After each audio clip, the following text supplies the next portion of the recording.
Hello friends. Welcome to the Phoenix What If. How are you all? So in this video, we will see what if Naruto become the Shinigami king in the world of Bleach.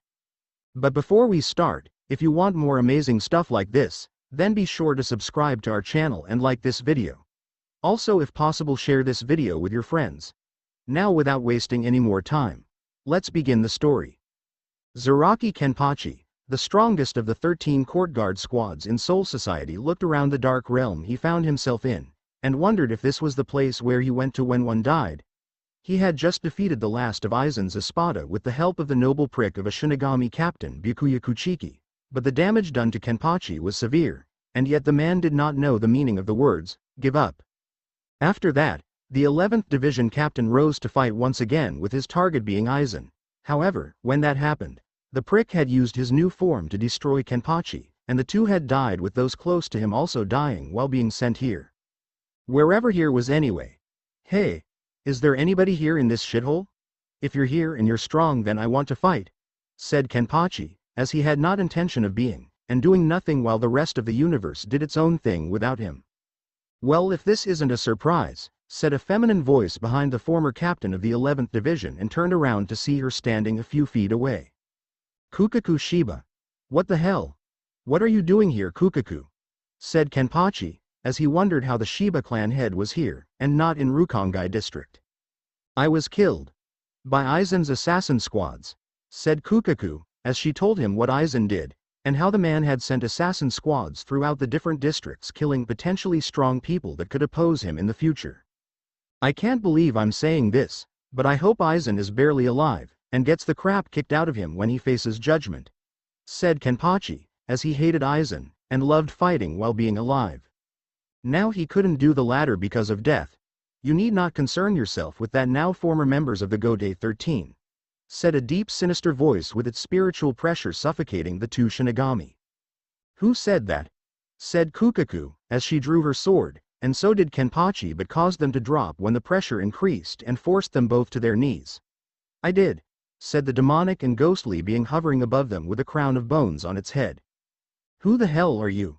Said Kenpachi, as he tried to stand, but didn't have the strength, and saw Kukaku was doing the same. Who am I? I am the Shinigami King, said the ghostly image above them, became a tornado of power and changed a regal middle-aged man with blood-red eyes. This is the guy Aizen wanted to kill. Huh, good luck with that dumbass. I almost wish Aizen was here to get his ass handed to him, thought Kenpachi, as he could tell right away this being made Aizen look like a pansy, and wipe the man out. Normally, I don't interfere in the affairs of the human world, the Shinigami world, and even Hogyoku Mundo, though make no mistake, with my power I could wipe out all the hollows there. I see more that goes on in all three worlds than anyone else from each world, and I have been waiting for just the right individuals for a mission that if completed will clear each of your slates, said the Shinigami King, as he let up on the spiritual pressure, and let the two rise. What mission? Said Kukaku, as she was curious about the mission, and from the Shinigami King himself that was saying it was important. In another place and time, in another dimension of the human world, there is a child that was burdened with holding a powerful demon by his own father. This demon was so powerful that the man, who was called the Hokage of this village, that he chose to summon me personally to seal it away, and asked his child to be seen as a hero. The boy was not, said the Shinigami King, as he showed them moments of the boy's life where he was attacked, hated by everyone around, and was shown little kindness with some of the people, only betraying the young blonde in the end. Shit. Not even Aizen would go so far like these idiots, said Kenpachi, as he felt his anger rise within his body, and Kukaku could easily agree with him on that subject because she felt like using an explosive and keto spells on these fools. Yes. Because of my seal, the boy will be gifted with the power of the Shinigami, and one day have his own Zanpakuto. However, because of his years of abuse in the very beginning of his life, the child will also gain a hollow side, and will one day come out when the time is right. He will one day become what is known as a wizard. Not unlike the one called Kurosaki Ichigo that you yourself encountered on more than several occasions, Kenpachi, said the Shinigami King, as he saw the two look at him in surprise, and then back at an image of a lonely blue-eyed blonde boy wishing to be loved. So we go this world, meet the kid, and then train him to be a badass? Is that mission? Kenpachi asked, as he had an eyebrow raised, and ignored Kukaku walking towards the blown-up image of a depressed Naruto. "You will not just train him. You will both raise him as if he were part of your own family," said the Shinigami King, which made both warriors look at him in shock, and then at each other with wide eyes. "What? What the hell are you thinking with that line of thought?" said Kukaku, as she had nothing against Kenpachi personally aside from the whole Shinigami thing, but she didn't like him like that, and was pretty sure he didn't like her that way either. "I agree. Why put both of us together for this? Since I am the stronger of the two of us, just leave it to me and send this weakling into the abyss," said Kenpachi sharply while his eye narrowed at Kukaku looking at him with her usual anger. "What did you say?" said Kukaku looking ready to beat the snot out Kenpachi. "You heard me. And don't get your impossibly large S in a twist about it, since we both know it's true," said Kenpachi, as he grinned at her, and the woman was ready to use every form of explosive keto on the man right now. "Enough. You two will not be the parental figures raising him. I have charged 2 others with that responsibility," said the Shinigami King, as he revealed one Shiwan Yoruichi, and Urahara Kazuki smiling at the surprised pair. "Hey Kukaku. I see you've finally found a husband to settle down with," said Yoruichi, as she saw the woman now shooting fire out of her mouth, and acting more like a dragon than a woman. "What did you say?" yelled Kukaku, who tried to run over to Yoruichi, and tear the anamorphic former Shinigami captain a new hole had Kenpachi not held her back by her shirt with his massive hand with a bored expression on his face. Kazuki was rubbing the back of his head and sweat dropping at Kukaku's reaction. "Yoruichi-chan, must you irk Kukaku-chan now of all times?" the hat and clogs wearing man asks his best friend while the purple-haired woman grinned, loving how she always made Kukaku lose her temper. "You can kill Neko later. This mission comes first and that Naruto kid needs saving," said Kenpachi, as he saw the blonde was currently in trouble, and needed their help. "Fine. We save the kid and kill my best friend later. Now let's go already," said Kukaku, as she got a sweat drop from Yoruichi, and Kazuki seeing the interaction between the two. "Can you imagine what their kids will be like if they settle down together?" Kazuki asked and got a nod and shudder from Yoruichi, who was now fearing for Naruto's sanity when around these two. "Very well. I will send you there now. Before I do, you must know, Shiba Kukaku, that your lost arm will be returned to you, and to not blow it up a second time." "And Kazuki?" said the Shinigami King, seeing the woman look at him in surprise, and then Kazuki looked up. "Yes, Shinigami-sama." The blonde man asks and watches the ruler of souls hold his hand out, and in a flash of light a light purple orb appeared in his hand, shocking the four. That's," he said, pointing at his greatest yet feared invention that was the cause of the war against Aizen.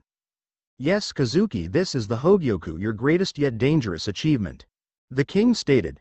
But how?" Aizen infused himself with it. "How did you?" he stammers while the king snorts. "You stupid genius, I am a god. Gaining something as minuscule as this is simple for someone of my caliber. Now then, when you get the chance, I want you to place this into the boy's soul. With it he'll be able to activate his Shinigami and hollow powers a lot faster and keep them balanced until he faces his inner hollow. It'll most likely do something to Kyuubi, but what it'll do to the fox will be interesting. This device will help Naruto in more ways than you think, and he will without a doubt become a god amongst men.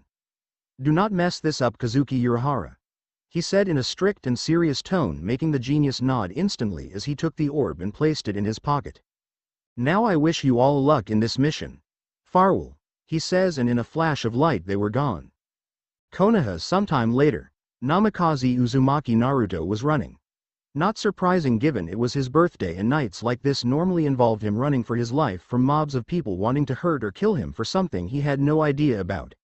It was unfair to the blonde that people hated him, called him names, and tried to destroy anything that kept the kid mentally sane. Why are they doing this?"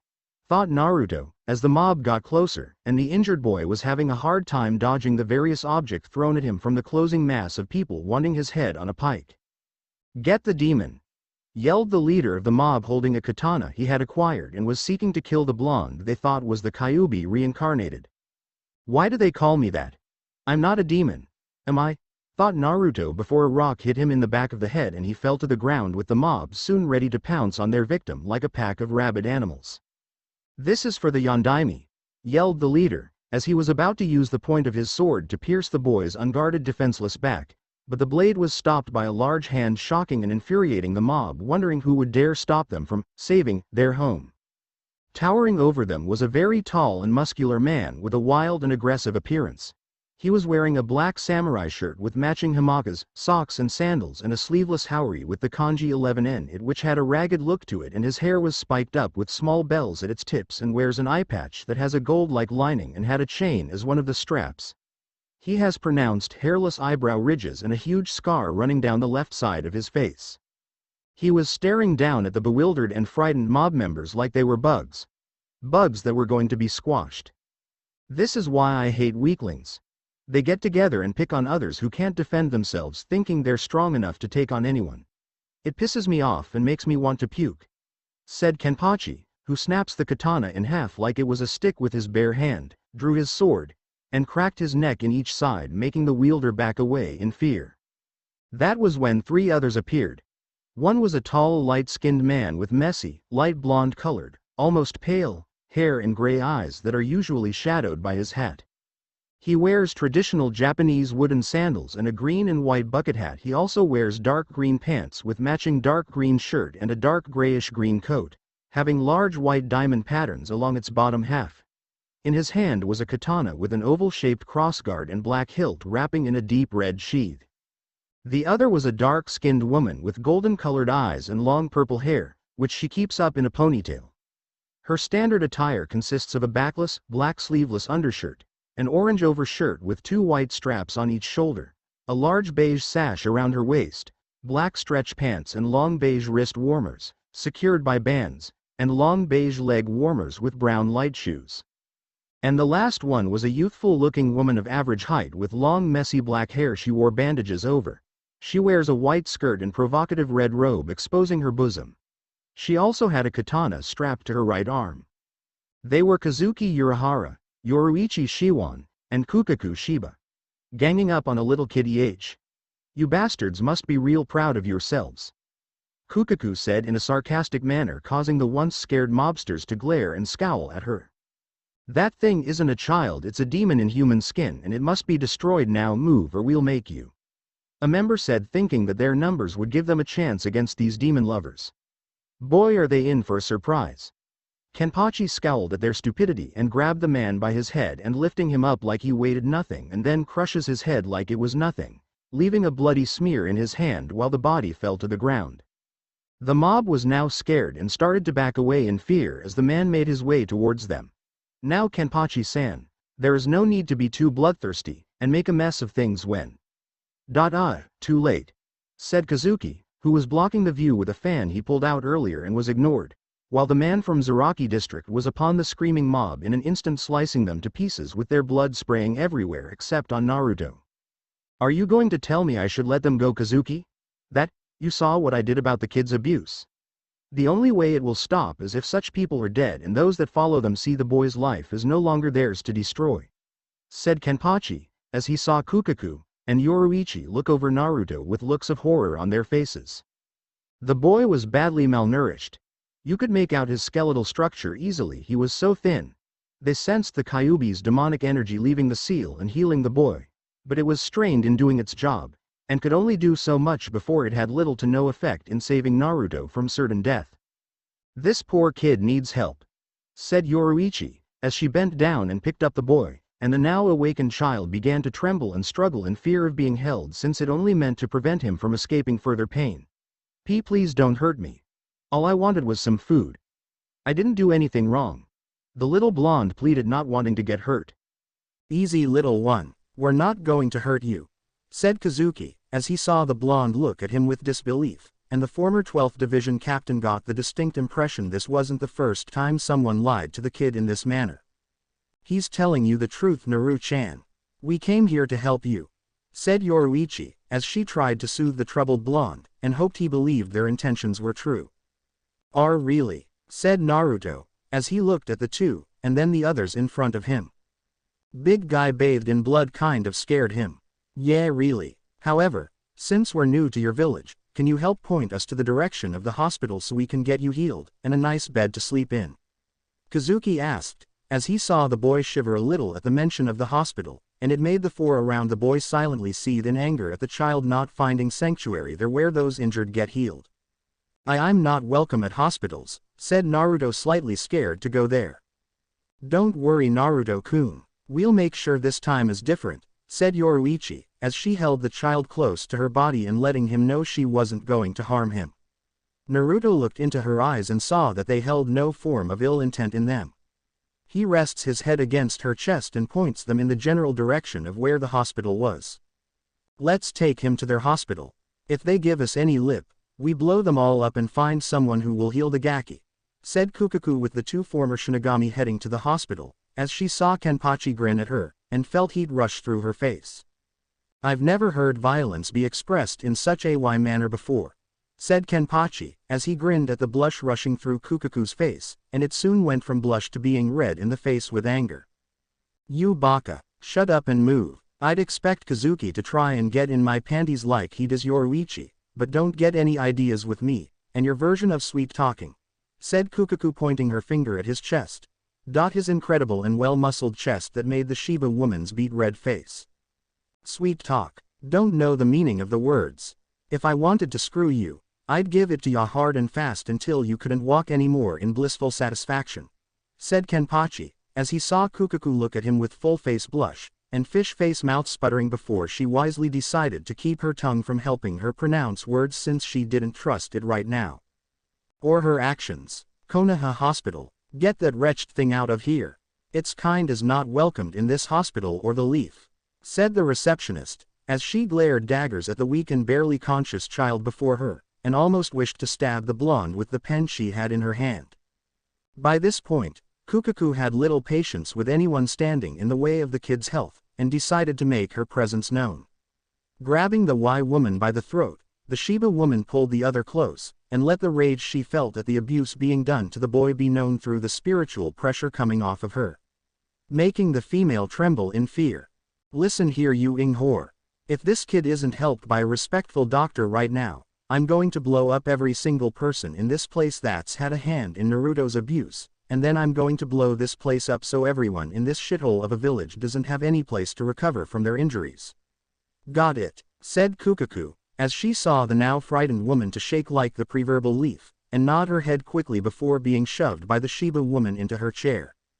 Within moments, one of the rare doctors and nurses not hostile to the blonde came to their aid, and began to assess Naruto's situation. Due to the malnutrition the boy was facing, they couldn't let Naruto leave here until his condition improved, which could be several weeks if given the proper regimen of nutrients, and that no one came to snuff the life out of the blonde in the process. No sooner had the doctor left to help the blonde with IV bags needed to help in his recovery did the Hokage himself appear with Anbu in full battle gear on each side of him. I am the Hokage and leader of this village. Just who are you, and why are you with Naruto? Said the Sandaime Hokage, as he saw the big guy with the weird hair practically covered in blood of villagers, and saw the other three not looking too pleased at seeing the leader of the Leaf Village.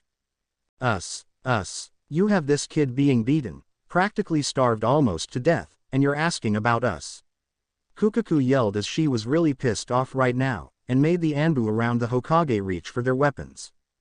Naruto's life is not your responsibility since you are not from here, said Sarutobi, as he sensed these four were incredibly strong, and the tall one seemed to be the strongest. Yeah, well, the job you've been doing so far with the Gaki isn't exactly what I would call great right now, Hokage-sama, said Yoruichi, as she glared at the old man, and eyed the Anbu in the room with a calculating gaze.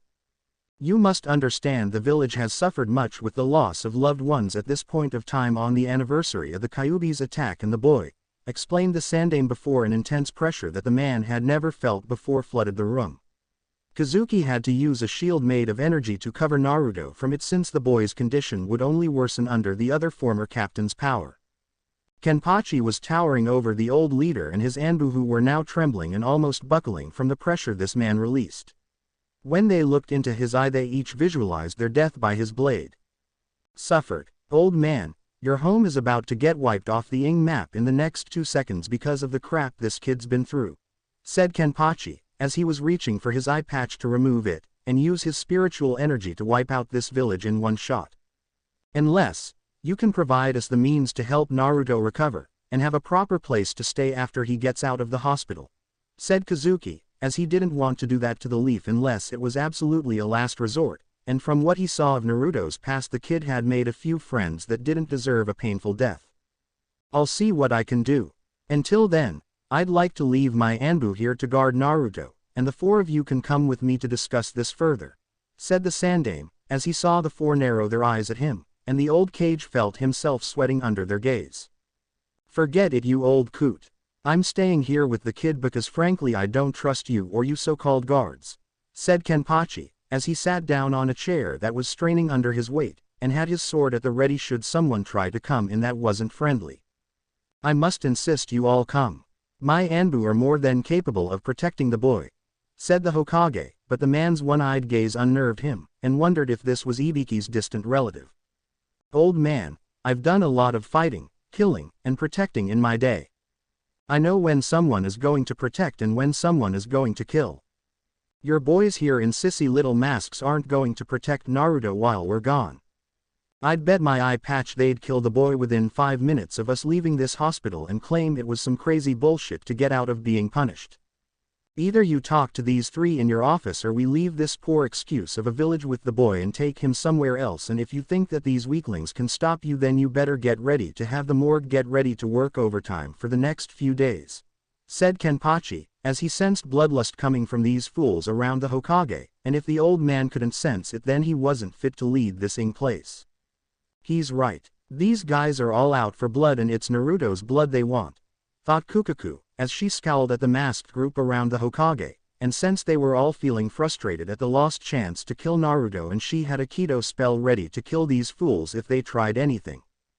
"Kazuki and I will go with you Hokage-sama.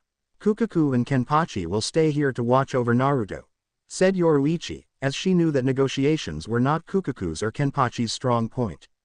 Their strong points involved protecting Naruto and hurting others through violence at this point in time. "Very well, let's go," said the Sandaime as he left with the Anbu and the two former Shinigami captains. Kukaku let out an angry sigh and looked at the now sleeping blonde, wondering what kind of people would do this to an innocent kid. Her expression softened a little as she walked over to the kid's bed and knelt down and gently stroked his hair. "Don't worry Gaki, no one's gonna lay a hand on you anymore," she says while Kenpachi grunts in agreement and had his sword planted on the ground, getting ready to kill whoever would try to harm the kid in the hospital. Hokage's office. Yoruichi and Kazuki were currently in the man's office standing before him with unhappy expressions on their faces. Yoruichi had her arms crossed over her chest while Kazuki had his head tilted down and his hands resting on his Zanpakuto. It may not look like it but he was ready to kill a few of the Anbu who were releasing their own ki on them, but they shrugged it off as it didn't even exist. Hiruzen was frowning at their expression and was nervous from their gaze but was doing his best to keep up a front. "Now can you tell me what you're doing with Naruto?" he asks as he wanted to get some info on them. "If you must know, I am Yoruichi Shihoin and the man in the bucket hat is Kazuki Urahara," she stated while the man smirks and does a gesture with his hand. "Now then, before we even get into depth to what we're doing here you better start explaining why you're allowing a kid no older than 7 be treated like he's the Kyuubi when he's the one who's keeping the fox from razing this village to the ground," she asks in a pissed tone, making Sarutobi flinch and have a look of fear on his face. How do you know about his condition?" he asks. Kisuke smiles and tilts his hat up. "Simple, old man. Like you are a part of a higher authority that goes above even yours, and frankly our leader cares about Naruto to the point of having someone of our caliber watch over the kid since it's clear you're incapable of doing it yourself." Kazuki finished in a serious tone and not wanting to tell the man that it was the Shinigami King that sent them to help Naruto reach his full potential not only as a ninja but as a Shinigami as well. Sarutobi had a look of guilt and shame on his face and looks at the table. "You two must understand that I have done everything I could for the boy," but he tried to explain only to have his desk be sent flying to the side and into the wall and being reduced into piles of wood. He had a look of surprise on his face as he looked up at a pissed-off Yoruichi whose eyes were now slitted and was ready to tear this man in half with her bare hands. "You're lying. You have done nothing to help the boy, you senile old fool. We know you don't really care about Naruto like you claim, because if you did you wouldn't be keeping his heritage from him," she growled out. The so-called professor had a horrified look on his face. How do you know about that? It's a top secret in Konoha and only I and a few people know about it. He asked while his hands trembled at the fact that some outsiders knew about Naruto's family. Like I said earlier, we know from someone who's higher in the chain of command. Kazuki finished as he saw his best friend getting ready to rip this man to shreds. And I suggest you stop lying to my friend here if you want to live to see another day. Now what about his godparents, the two loyal Sannin of Konoha? Why are they not here looking after the kid? Kazuki asks. Sarutobi looked like he was gonna have a heart attack. They even knew who his godparents were. Because they have their shinobi duties and GHRRRGGGHH. He never got to finish because Yoruichi snatched him up by his collar and slammed him into the wall. You're lying to us again, but I guess you're too stupid and ignorant to listen to someone who has your life in their grasp and can crush you without even trying. She says as she starts to slowly squeeze the man's throat while Kazuki just watched. He may be a goof and laid back at time, but he knew better than to try to stop a pist of Yoruichi. The last person who tried that ended up having their legs twisted into the form of a pretzel. Sarutobi was struggling to get out of her grasp, but her hand was like a vice grip. Please, everything I did was for the B-boy's sake. If word got out that he was the Yondaimi's son, then Iwa would declare war on us for what he did during the last war. He explained but gurgled as she slowly squeezed the air out of him. Don't give us that bullshit, you pathetic excuse of a human. You did the bare minimum and allow those villagers treat that poor kid like he was the devil incarnate. Well, that stops here and now. You are going to call his godparents back here and they are going to accept their responsibilities to Naruto, or else.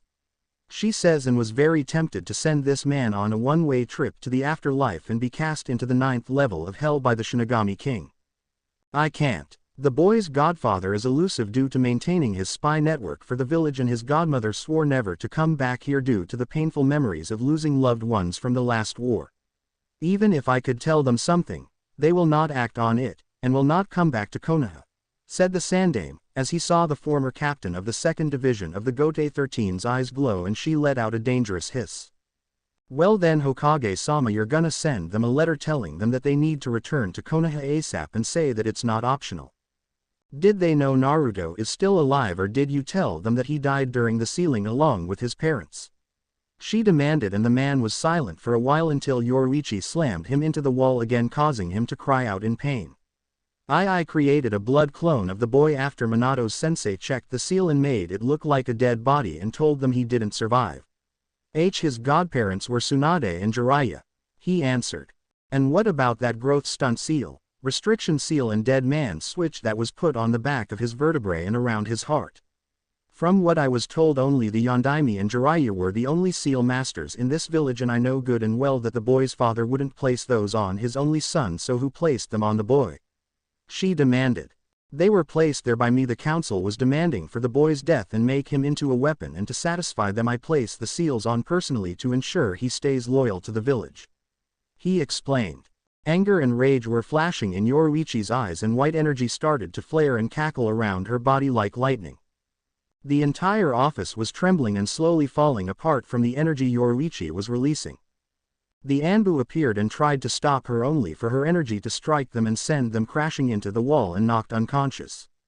You mean to tell me that you placed those seals on him so that you could hinder his potential and kill him if he turns on the village? She asked in a dangerous tone and got a weak nod from the man.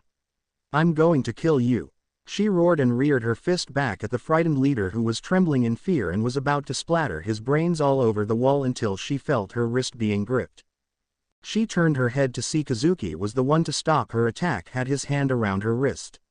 Not here, Yoruichi-chan. Killing him would only make the situation worse. Please calm down, he said in a calm but cold tone, but it wasn't towards her. She took a glance at his left arm and saw it twitching slightly, knowing he was trying to refrain from killing this man also. Her reiatsu died down and she let out a frustrated sigh. She nods and drops the man on his ass, and he gasps for air and holding his neck in pain and trying to regain his composure from the overwhelming power he felt. That was unbelievable. Her power was on par with a Bijuu's. How can someone hold that much power in their body and not explode? He thought while recuperating on the ground.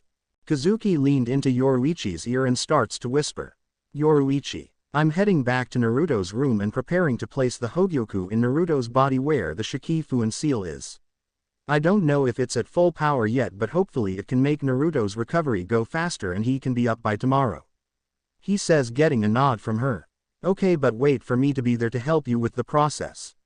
We don't know how the fox will react to it, she states. Hi, I'll see you there in a few minutes. Hopefully Kenpachi hasn't caused another massacre in the hospital, he said in a joking manner while she chuckles. He then flash steps away while she walks towards the man and kneels down, grabs him by his collar once again, pulls him to her face and gives him a stone-cold glare. You listen to me, old man, and you listen well, because I am not gonna repeat myself. You're going to send those two a message. You're gonna tell them the truth about their grandson, and you'll explain to them in that letter what his life has been like since the day he could walk, and they need to be here to take care of him now, and if you don't do this, I'll head to the Fire Country capital and tell the Fire Daimyo what you have done since the Namikaze clan happened to be in good graces with the man, and I'm pretty sure he won't be happy with you in the village treating the last surviving heir like garbage. She ordered, getting a weak nod from the man, and then shoves him back into the wall. He crumbles to the ground while she shunpos away to help Kazuki with the preparations. Sarutobi was wondering if this was his punishment from Kami for causing an innocent child to suffer a fate worse than death. Kazuki, Yoruichi, and Kukaku were standing around Naruto's sleeping form and placed a barrier around them while Kenpachi was leaning against the wall with his eyes closed. Kazuki was analyzing the Shikifuin, and he couldn't help but be impressed with the design and the complexity of the seal. This is truly a work of art.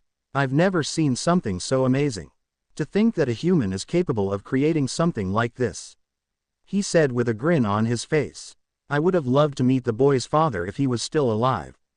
Hopefully Naruto here has inherited his intelligence, he says while Kukaku's eye twitched. Hey Buckethead, can you please get on with the process? I didn't create this barrier for my health, you know, Kukaku says with a peeved expression on her face due to the fact that Yoruichi's former subordinate was going into geek mode while maintaining the barrier outside the room. Yoruichi, who was in the lotus position with her eyes closed and glowing white, was smirking. Please calm down, Kaku-chan. You're not the one holding a double-layered barrier in place with your own energy. We don't know how the Hogyoku will react to Naruto's body or the Kyuubi, so try not to lose focus, the goddess of Flash stated while her best friend grumbled. Oi Kazuki-kun, get out of geek mode and place the Hogyoku into Naru-chan. Kazuki chuckles sheepishly and nods. Sorry about that. Now then. The former captain of the 12th Division placed his hand on the seal and it glows white. Kazuki pulls the Hogyoku out of his shirt pocket and lets out a sigh. I hope I'm doing the right thing this time. I don't want a repeat of what happened in our world, Kazuki mumbled. He placed the Hogyoku on the glowing seal and the orb sank into it. The glow brightened and Kazuki watched as a cocoon made of white energy wrapped around Naruto's body. What's going on, Kazuki? Yoruichi asks as she opened one eye. The Hogyoku seems to be rejuvenating his body structure and awakening the power the king used to create the Shikifuin. I can sense his Reiatsu already awakening and purifying the Kyuubi's yokai, but at a slow pace, Kazuki says while the cocoon pulses. 6 minutes later, a few cracks appear on the cocoon and then more of them spread around until it shatters. And some of Naruto's spiritual energy flares around wildly, but Kazuki creates a green barrier around Naruto's body and his spiritual energy goes back into his body. The glow fades around Naruto's body, and to the four Shinigami's surprise, a hollow-like fox mask covered Naruto's face, but then it cracks and shatters, revealing his face. Naruto's hair now stopped to his shoulders like his father's, and the whisker marks on his face were now gone. His malnourished body was now healthy and showed none of his bones. It's done, Kazuki said, and was impressed that the Hogyoku rejuvenated his body at a quick rate. Yoruichi and Kukaku dissolved the barriers and let out sighs of relief. Well, that was fun, Yoruichi says and gets back on her feet and pops her back from sitting so long. Kenpachi had a smirk on his face when he saw Kukaku slightly panting. Tired already, Kukaku-chan? And here I thought you were tough, he said with humor in his voice. Said female Shiba had a tick mark appear on her head. She turned around and was about to yell until Yoruichi stopped her by covering her mouth with her hand. Kenpachi, please don't antagonize her. We don't need the boy waking up from one of her rants, and she would said more until Kukaku bit down on her hand. Ah, Yoruichi cried as she pulled her hand back and nursed it. She then glared at a grinning Kukaku and started to yell. Kukaku, you, I'm gonna. She suddenly paused and covered her mouth and turned around slowly, hoping that she didn't wake the boy up. She then sweat dropped when she saw an orange dome surround Naruto's sleeping form. Kazuki had an amused look on his face, but his smile was covered by a fan. Now Yoruichi-chan, you should use your indoor voice. We don't want to wake up the other patients now, do we? He asks with humor in his voice until Yoruichi's fist met his face and he was on the ground comically sobbing and clutching his face while her fist was steaming. Wow, and I thought you had a short temper, Kukaku. Kenpachi stated while she nods. After that little scene, Kazuki was back up with no form of injury on his face. I have to say I'm impressed that the Hogyoku healed him so quickly. Did any of you sense the fox's yokai emit from the boy's body? Kazuki asks while they shook their heads. It's possible that the Hogyoku absorbed the fox and is slowly purifying its energy. A hollow mask appeared on his face also, but then dissolved. He said with a serious look on his face. Kenpachi raised an eyebrow at this and spoke up. So the kid will become a wizard? The warrior asks, knowing that the power of a wizard was nothing to scoff at. Either that or he'll become a complete hybrid like Ichigo did when he fought and beat Aizen. The genius answered. Konoha. Several days later, Sarutobi managed to get the letters done and had both Taka and Neko go and look for the two Sannin. After he had his unconscious bodyguards sent to the hospital and his office redecorated, Sarutobi slowly made his way towards the hospital with a frown on his face. When he entered the place, he headed towards the room Naruto was in and couldn't help but wonder how his two students would react to him. He thought that what he did was for the good of the village and for Naruto's safety, and that Minato would have wanted this. He hid his inheritance from the boy due to the fact that Iwa would come after his head. Lying to his godparents was what he thought was the best course of action, because he knew that Tsunade and Jiraiya would have taken him out of the village and he couldn't allow that. He found the room Naruto was in and slowly opened the door. When he slowly opened it, a look of dread appeared on his face when he saw two people glaring down at him with hate and betrayal in their eyes. They were Tsunade Senju and Jiraiya the Toad Sage, and they were pissed. Kenpachi and Kukaku were leaning against the wall smirking at the man while Yoruichi was sitting on the bed with Naruto in her lap. Said blonde was snuggled up and sleeping peacefully in her arms while she gently stroked his hair, and Kazuki had his hat tilted down while sitting in a chair. Hello sensei. The three of us need to have a little talk, Tsunade says while cracking her knuckles. A bead of sweat was dripping down his face while Jiraiya's right index finger twitched and was tempted to just punch the man right in the jaw. Kazuki snapped his fingers and Yuichi and Naruto were surrounded by a green soundproof barrier. Flashback. Tsunade and Jiraiya were running full speed towards Konoha and they were pissed beyond belief. Tsunade-sama, Jiraiya-sama, please slow down. I can barely keep up with you two. Shizune yelled out while Tun squealed out in agreement. They didn't hear her though because they were too busy thinking about killing their sensei and half of the village. Damn that Sarutobi. That piece of old monkey shit. When I get my hands on that bastard, I'm grind his bones into dust. A woman yelled angrily as she, with her other two traveling companions, traveled at ninja speeds through the trees trying to reach their destination. Now Haim, you should really calm down a little or you're going to give yourself an ulcer. The only male of the group joked with a smirk on his face, hopefully trying to lighten the tension with a little humor. His consideration only did nothing but made him had to dodge a chakra-enhanced punch and nearly got his head knocked off his shoulders. Had he not been a veteran ninja with years of experiencing sneak attacks, sudden movements, and used to his female teammates' temper, he would need some serious medical attention. Why the should I calm down when my godson has been alive and alone for over 7 years and I'm just finding out yesterday? She yelled at her teammate. Well, disfiguring my skull won't help the situation now, would it? And did you forget he was my godson as well? I promise Minato and Kushina, should anything happen to him I'd be there for him, damn it. Jiraiya argued. True, but it will make me feel better and get in some good practice before I go back to Konoha and beat the shit out of that old monkey, retorted Tsunade. It had been this way since the two Sannin met up. while Jiraiya was more calm and reserved about the situation after hours and hours of meditating, speaking with the elder toads, and sparing with a few of the battle toads to subside his anger. Tsunade did no such thing and was literally a walking nuclear warhead that was on a mission to go to Konoha and raze it to the ground. Her grandfather building that village be damned. To her it was a constant reminder of all she lost. Grandfather Hashirama, great-uncle Tobirama, Dan, Nawaki, Minato, Kushina, and finally, Naruto. Her anger and hatred intensified as the last name appeared in her mind.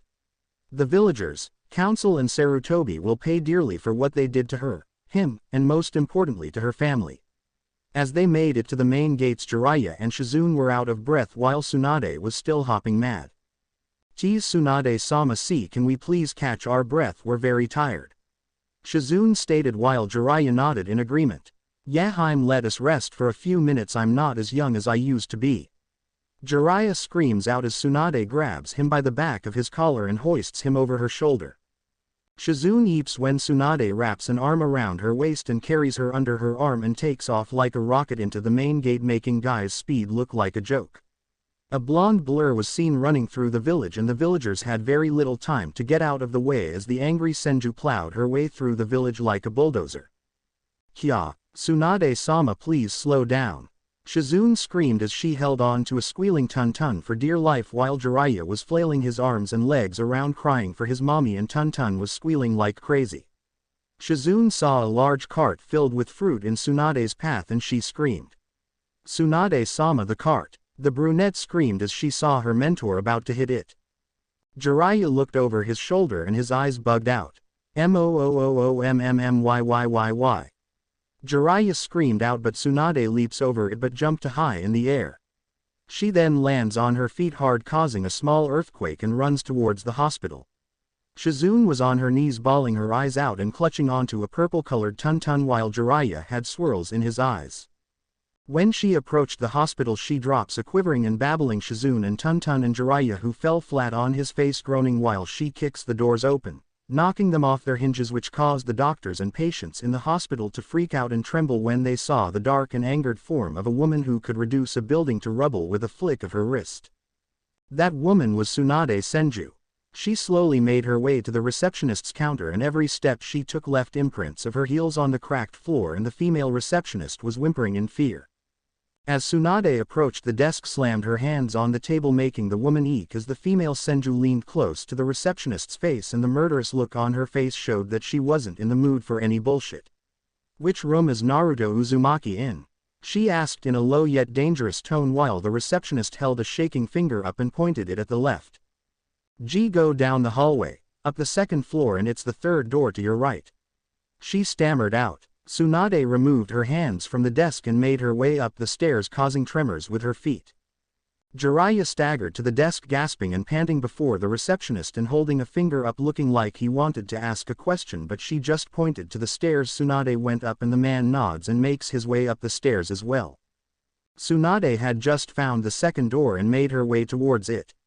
When she did, she forced the door open, but before she had the chance to look around, a flash of silver made its way towards her head, and thanks to her years as a war veteran, she ducked and rolled away while the flash took a few strands of hair off of her head and hit the wall.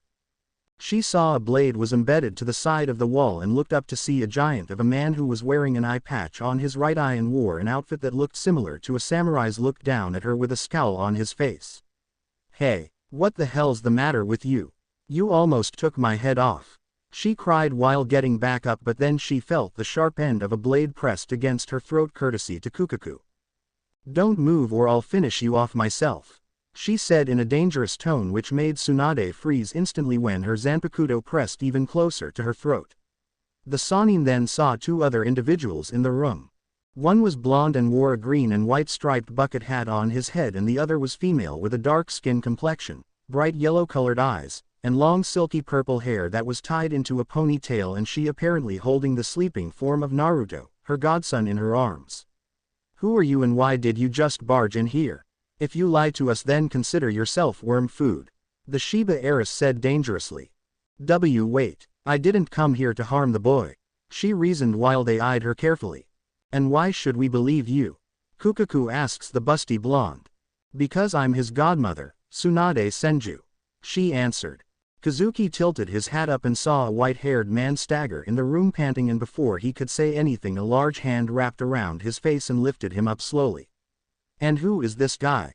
Kenpachi asks while Jiraiya struggled to pry the man's hand off his face, but Kenpachi had a vice-like grip around the Toad Sage's head.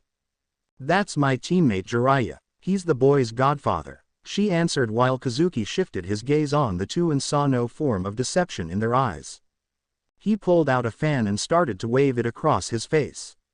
It's all right, you two, they're telling the truth, Kazuki said in his jovial voice, and Yoruichi smiles and nods.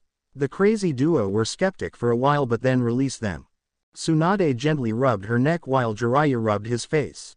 Kami, I thought my skull was gonna get crushed. Who are you for anyway? Jiraiya asks. I'm Kazuki Urahara at your service, Kazuki said, tilting his hat up and places it down. The mountain of muscle with the eye patch is Kenpachi Zaraki. Kenpachi makes a gruff sound while sheathing his blade. Backslash. The woman with the crazy gleam in her eye is Kukaku Shiba.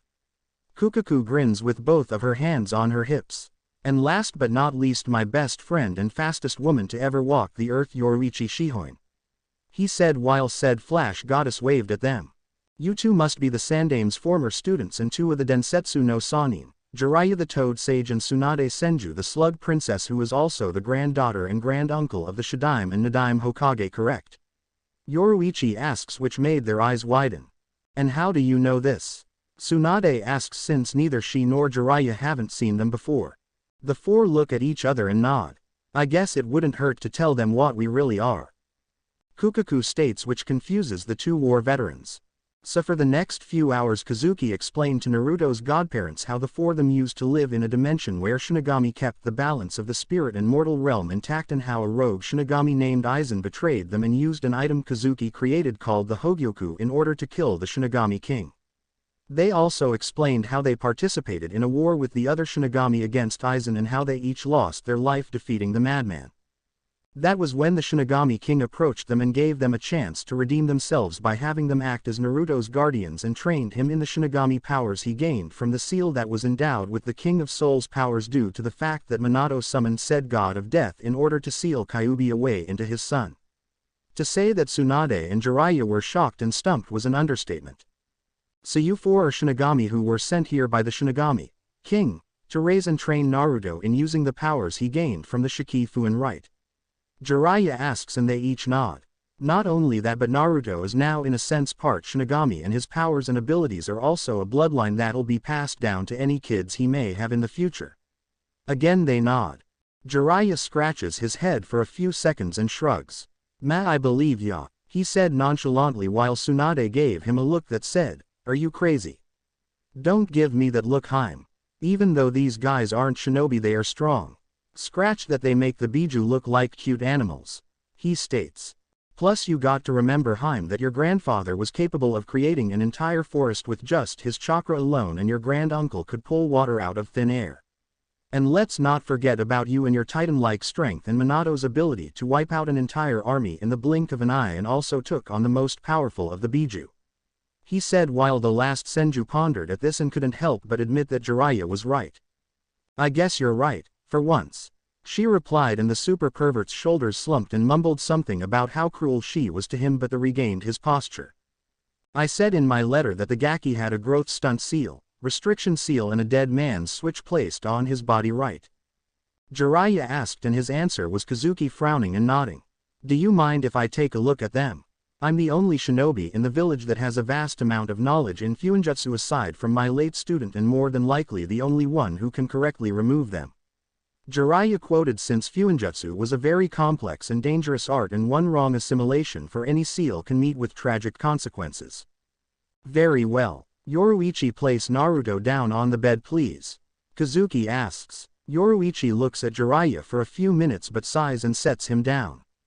Jiraiya approaches Naruto and notices the dead man's switch seal that's over the area where his heart would be.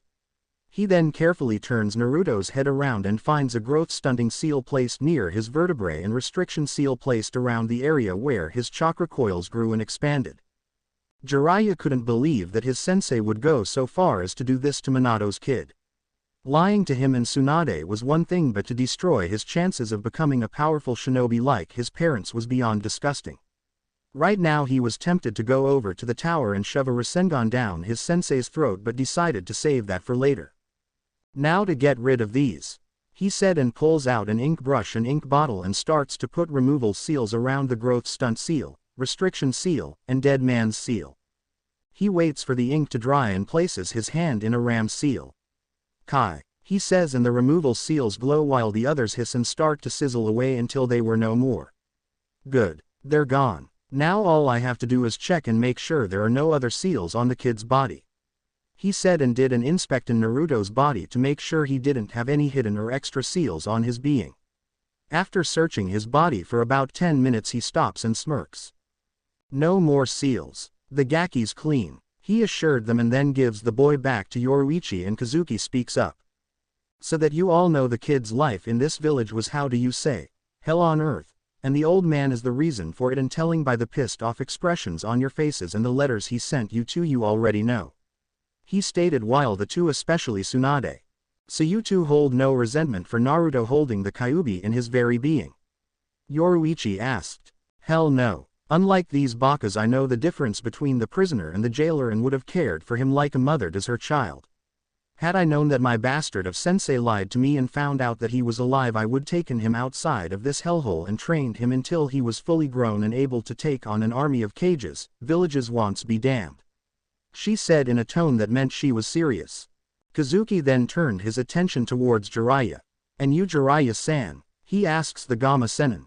Like Tsunade, I too would have taken care of him and made the Gaki even stronger than his old man was, and no one, not even my so-called sensei, would stop me. He said in a serious tone while Kazuki smirked. Speaking of sensei, where the hell is that old bastard, because I'm gonna make an example out of him by giving him the same beating I gave Jiraiya when he peeked on me when we were younger, only it's gonna be 10 times more painful. She said, cracking her knuckles while Jiraiya paled and shivered at the thought. Oh Kami, if I wasn't pissed at the old monkey right knows, I'd feel slightly sorry for him. The sage states, which made Yoruichi curious. It was that bad? She asked the man. It was the closest life and death experience I've ever had in my shinobi career. He stated, which got wide eyes from Kazuki and Kenpachi and grins from Yoruichi and Kukaku. That was when Naruto stirred and opened his eyes, getting everyone's attention. Yoruichi looks down at the boy she had in her arms and smiled. Hey there Naru-chan, how do you feel? A little better, but who are they? Naruto asks Yoruichi. These two Gaki are your godparents and they were supposed to take care of you, but a certain old man lied to them and told them you died during the Kyuubi attack. They were also really close to your parents and vowed if anything happened to you they'd be there for you. Kukaku explained. Tsunade slowly approached a stunned Naruto and knelt down so that her face was leveled with his. Hello Naruto, I'm Tsunade Senju, your godmother, and the man with the white spiky hair is your godfather Jiraiya. We were close friends of your parents, she said with a sad smile on her face while Jiraiya nods. Naruto snaps out of his stupor and realized that they knew who his parents were, but was confused because Hiruzen told him that he was an orphan the Yondaime picked. Why, you knew my parents? But Suru Oji said I was an orphan and didn't know who my parents were. Naruto said, which caused the two to frown, especially Jiraiya. I'm afraid he's been lying to you Naruto. You had parents and they loved you more than anything. They were Kushina Uzumaki and your father was Minato Namikaze the Yondaime Hokage. She answered, and Naruto's eyes widened, especially when he learned that he was the son of his idol, and that was when Jiraiya spoke up. Naruto, your father used you to be the vessel for the Kyuubi, and it wasn't because you were the only child born on that day. Your father chose you to be its vessel because he wouldn't stoop so low as to have another parent sacrifice their child. He was an honorable and noble man, and it broke his and your mother's heart that they'd have to leave you. Jiraiya explained. And we're sorry that we were caught up in our own grief and leaving you under the mercy of these bastards Naruto-chan. Tsunade said, looking at the ground in shame while Jiraiya placed a hand on her shoulder. Tsunade saw teardrops fall on the floor and looked up to see Naruto sobbing silently. So you don't hate me for containing Kyuubi? He asked, hoping that these people weren't like the villagers. Tsunade's answer was a loving smile. Naruto-chan, I would never think of raising my hand against you, and I don't care if you contain the fox inside of you. I swear I would never harm you in any way, shape or form, and I'll protect you no matter what," she assured the blonde while Jiraiya smiled and nodded his head in agreement. The next thing Tsunade knew was that Naruto leapt off Yoruichi's lap and wrapped his arms around her neck and crying happily, surprising the female Sannin, but she also smiled and hugged her godson back. Afterwards Naruto fell asleep from exhaustion and Tsunade gently handed the boy back to Yoruichi. "So you four are gonna be his foster parents, right?" Tsunade asked the four Shinigami, who smirk and nod. "Yes, but Yoruichi and I will be his parents and Kukaku-chan and Kenpachi-san will be his aunt and uncle," he said, waving the fan he had. "His crazy aunt and uncle," he said silently, only to be knocked upside the head with a paper fan and a lump formed on his head courtesy of Kukaku while smirks. Tsunade and Jiraiya on the other hand sweat drop at the action. "Something tells me that you and her will get along fine, Tsunade-heim," Jiraiya stated while the woman smirked until he said something that set them both off. "Not only are you both short-tempered but you both have the same size," he said with a perverted grin in his face. The next thing he knew he was kissing the ground due to the fact that the two big-head women gave him a double brain duster to the head. Now it was time for Kazuki to sweat drop while Yoruichi snickered and shifted her arms a little in order to make Naruto more comfortable. After that little scene, the six adults talked about what they did in their lives for a while until they turned their attention to the door opening slowly, and Tsunade and Jiraiya both had murderous looks on their faces due to the fact that the chakra signature was familiar to them. "Speak of the devil," Tsunade said in a murderous tone. Flashback ends. Sarutobi didn't know what was worse. The fact that his two students were giving him a murderous look that would make even Orochimaru piss himself, or the fact that they were wanting to beat him into a bloody pulp.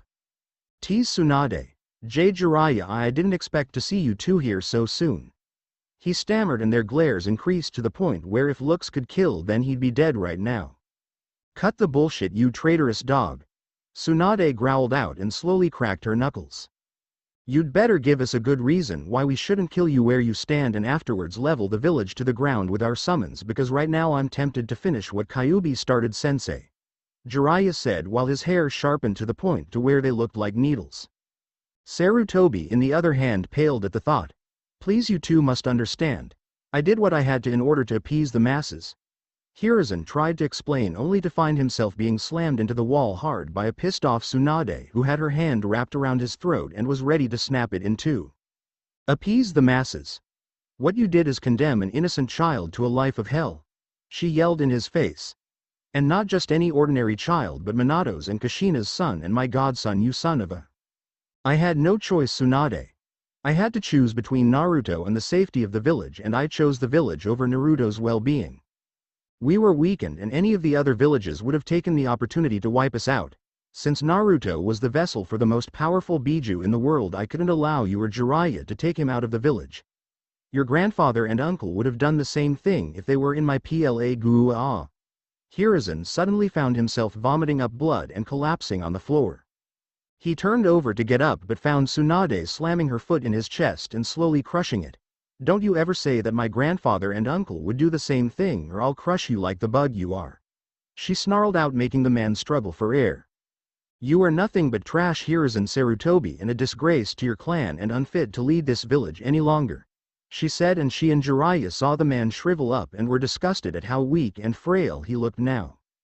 "Who is going to take my place, Tsunade?" "You.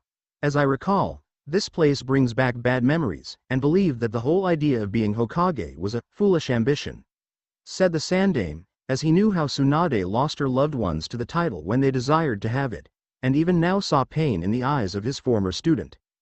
"I may not be the perfect choice for Hokage like Minato, but I know I'd be a far better one than you are right now, and if becoming Hokage means I can use my power to protect my godson from the bakas that you allowed to turn my family's legacy into a shell of its former self, then I guess I'm your new successor," said Tsunade with a smile on her face while Jiraiya looked at her in shock but then smiled that she would be upholding her family's title. It was time a Senju once more became Hokage. Hokage Tower meeting room 4 days later. "What is the meaning of this? Why did the Sandaime summoning us to a meeting now?" asked Fugaku Uchiha, because he was called into an early morning meeting with the clan heads, and 2 councils to an emergency meeting by the Hokage. "Watch it, Fugaku. When the Hokage chooses to have an emergency meeting with us for something important to the village is at his discretion, not yours," said Shibi Aburame, who had for some reason sensed growing hostility between the Hokage and the Uchiha clan throughout the years while said man scoffed. "That's not the point. He should make meetings that do not conflict with a clan head's schedule, and I am a busy man unlike most of you," said Fugaku, as he sat down in his chair, and saw the others around him do the same but glare at him for his ignorance. "Is that so, Fugaku?" Tsunade asked as she turned around in the Hokage's chair to reveal herself to them all, and they were all clearly shocked to see her. "Tsunade, when did you get back? What are you doing here at this meeting? And why are you in the Hokage's chair?" said a shocked Homura, as he was not expecting this, and it was clear that no one else did too. "The answers are in order the questions were asked. I got back a few days ago in secret due to a message sent to me by the Sandaime about something important, and as for me being here at this meeting, that was when a scary smile formed on her face which made them all nervous. I was the one that had asked for it, and as for being in the Hokage's chair, do I really need to spell it out for everyone?" said Tsunade, as she saw the civilian and elder council go pale, the clan heads' eyes to bulge from their sockets, Danzo's face to turn red, and Fugaku was furious. "This is an outrage. I will not stand for this," said Uchiha Fugaku with his Sharingan activated, and he was not about to live in this village where another Senju ruled over the village like they had during his ancestor Uchiha Madara's time. "Oh, and what are you gonna do about it, little man?" said a powerful and masculine voice. Fugaku turned around only to see a giant of a man staring down at him like a spider does a fly before killing said bug. For some reason Fugaku felt fear in his body. "Who are you?" Fugaku asked, demanded with a little bit of fear in his voice. Kenpachi on the other hand scowled at how this weakling is trying to intimidate him. "Your executioner if you don't sit your sorry ass down," he threatened, which pissed Fugaku off. "How dare you? I am an Uchiha and a weakling like you is not match for me. I am a god amongst men and you will show me some respect or all." He would have ranted on but was decapitated by a flash of silver, and the now dead Uchiha's head rolled to the ground while the body dropped like a stone. Kenpachi then used his foot to crush Fugaku's severed head, making blood, brain matter, and pieces of skull fly in different directions. "Respect that, you piece of shit," Kenpachi said to the smeared head. Tsunade just waved the scene off while the council member looked at Kenpachi Zaraki fearfully. "Now then, I have something I need to discuss with you fools, so shut up or you'll be next to join that fool in the afterlife," Tsunade said in a serious tone while Kenpachi grinned dangerously at the council member. Now, unlike the clan heads minus a dead Uchiha, who honor the dying wish of their leader, nearly all of you have abused your powers and have been destroying the village my family created from the inside out. Do you know why I left in the first place? I left because I thought I lost my godson after the Kyuubi was sealed away by Minato, but it turns out that Jiraiya and I were lied to by my old sensei the Sandaime. When we came back, we learned the truth from some friends of ours, and I've decided to become Hokage in order to protect my godson from future harm by you Bakas here along with those outside this room," said Tsunade, as she saw many of them go pale, and the clan heads were wondering who her godson was. "If I may ask, Tsunade-sama, but who is your godson, and why would a man of the Sandaime's stature do that to you?" Shibi asked, since he found no logic in betraying Tsunade like that and wondered if the Sandaime had lost his mind before coming out of retirement. "My godson's name is Uzumaki Naruto," said Tsunade, as she saw the councils erupt in anger at the mention of the boy, demanding his blood, and also denouncing the child as anything except a demon. "What madness is this? Uzumaki Naruto is your godson. I won't accept it," said Kaharu in anger, as she wanted the boy killed, or forced into submission like the Sandaime told her he would do on his terms. They would have ranted on, but Kenpachi slammed his blade onto the table and releasing murderous intent on the now frightened council member. The clan heads on the other hand were trying not collapse from the pressure they were feeling, while Tsunade seemed to be unaffected since most of it wasn't directed towards her. "Shut the hell up right now or consider yourselves maggot food," Kenpachi roared, flaring his spirit energy. After he stopped, Tsunade spoke up once again. "Now before any of you get any ideas in trying to harm Naruto, let me inform you that Jiraiya is in the village and will be using his network to stop anyone from harming his godson," she said, glaring at the pissed elders and civilian council. Also, I would like for you to meet his new family," she said and snapped her fingers. That was when Kazuki, Kukaku, and Yoruichi appeared, but the Flash Goddess appeared to have blood stains on her shirt and she wasn't happy. "Which one of you fools is Danzo Shimura?" she asked in a calm yet dangerous tone. Said War Hawk opened his single eye and glared at her. "I am what's it to you, woman?" he asked with a sneer on his face, and before he knew it Yoruichi shoved her hand into his chest cavity and in the location of where his heart would be. She rips his black beating heart out and crushes it with her bare hands, killing the man who remained there with a shocked look on his face, but then his eye rolls to the back of his head and falls over. "I just wanted to kill the man who had his drones come after my adopted son," she said and wipes the blood and grim off her hands. "And another one bites the dust. Good riddance," Tsunade thought and coughed to get everyone's attention. "There is also one more thing you should know. I'm raising the punishment level on those that have broken the Sandame's law about the Kyuubi, and I know people have. Even as we speak, I'm having all of the financial records seized from every store Naruto was hardly allowed in for food, clothing, etc. All the stores that ripped him off in terms of prices will be charged and taxed heavily, and every store that has kicked him out will be closed and will stay that way until I say so," she said, and when she heard the civilians and the elders start to protest, she flooded the entire room with ki. "And if there is any mention of the fox by the people in any way by using names like Demon Boy, Monster, Fox Brat, and anything else that is connected towards the Kyuubi inside of Naruto, they will be arrested by the Anbu, have everything they own taken, and after being interrogated they will be executed, and there will be no exceptions," Tsunade finalized. As she saw those against Naruto fumed but shut it up, this while each of the clan heads, minus the late Uchiha Fubukawa and Danzo Shimura of course, were all looking on, were pleased by this, and glad this Hokage wasn't giving any slack to these idiots. "You ed are in my house and what I say goes. If you don't like how I run things, then pack your things and get the hell out, and if you so much as even get an ill thought to harm my godson or hire anyone to do so, I will kill them personally as well as the antagonist. I also sent a notice to the daimyo about Konoha's actions against my godson and he is not happy at all.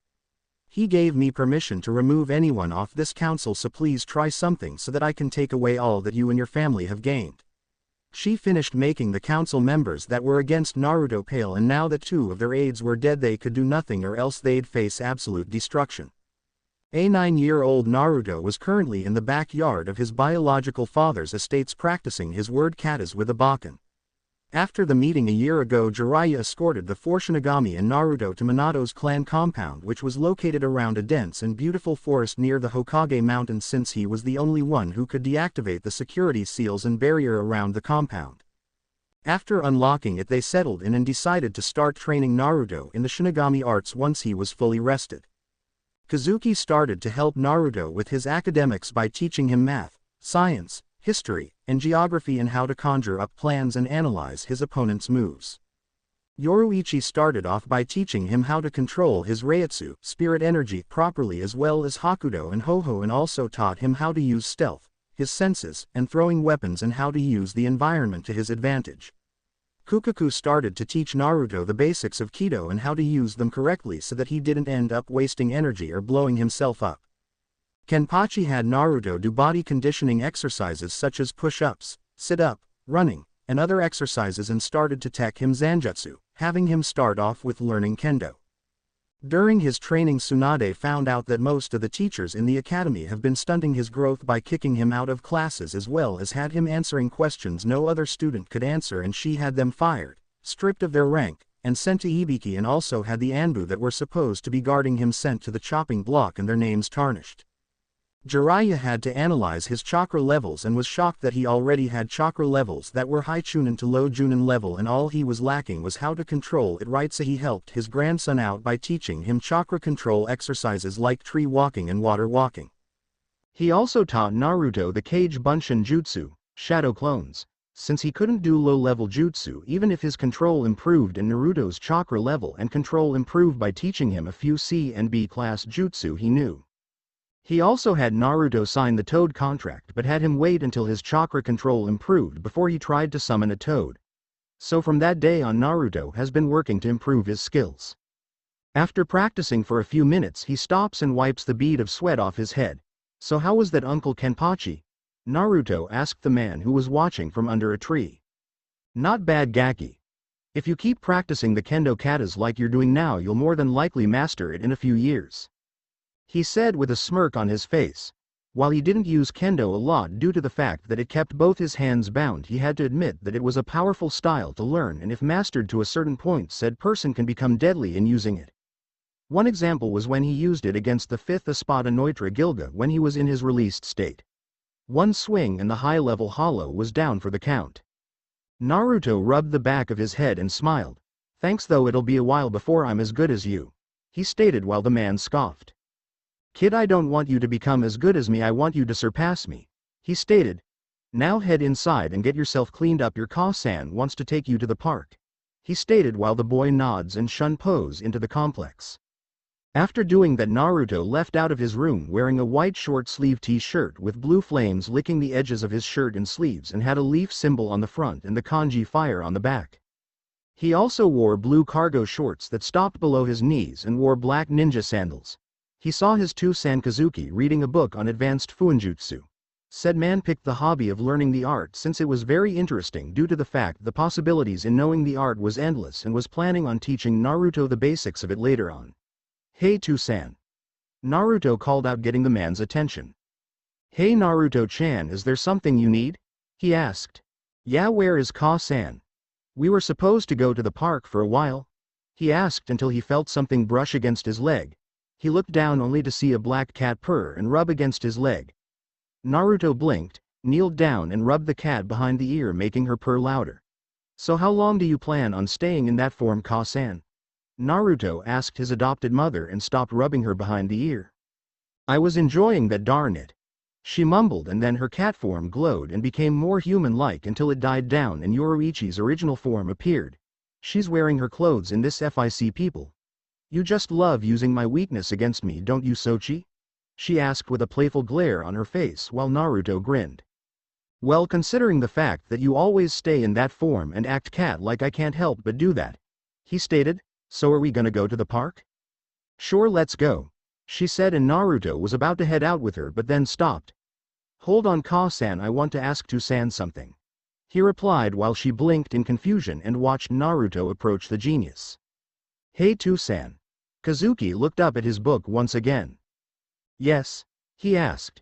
Can I wear your hat to the park? He asked, pointing to Kazuki's green and white striped hat. The man blinked and tilted the hat up a little. You want to wear my hat? He asked and got a happy nod from the young blonde. Kazuki smirks, pulls the hat off his head and placed it on Naruto's, who grinned in return. Sure you can, kiddo, and if you want you can keep it, he said, eyes smiling, and Yoruichi's eyes bugged out of her head.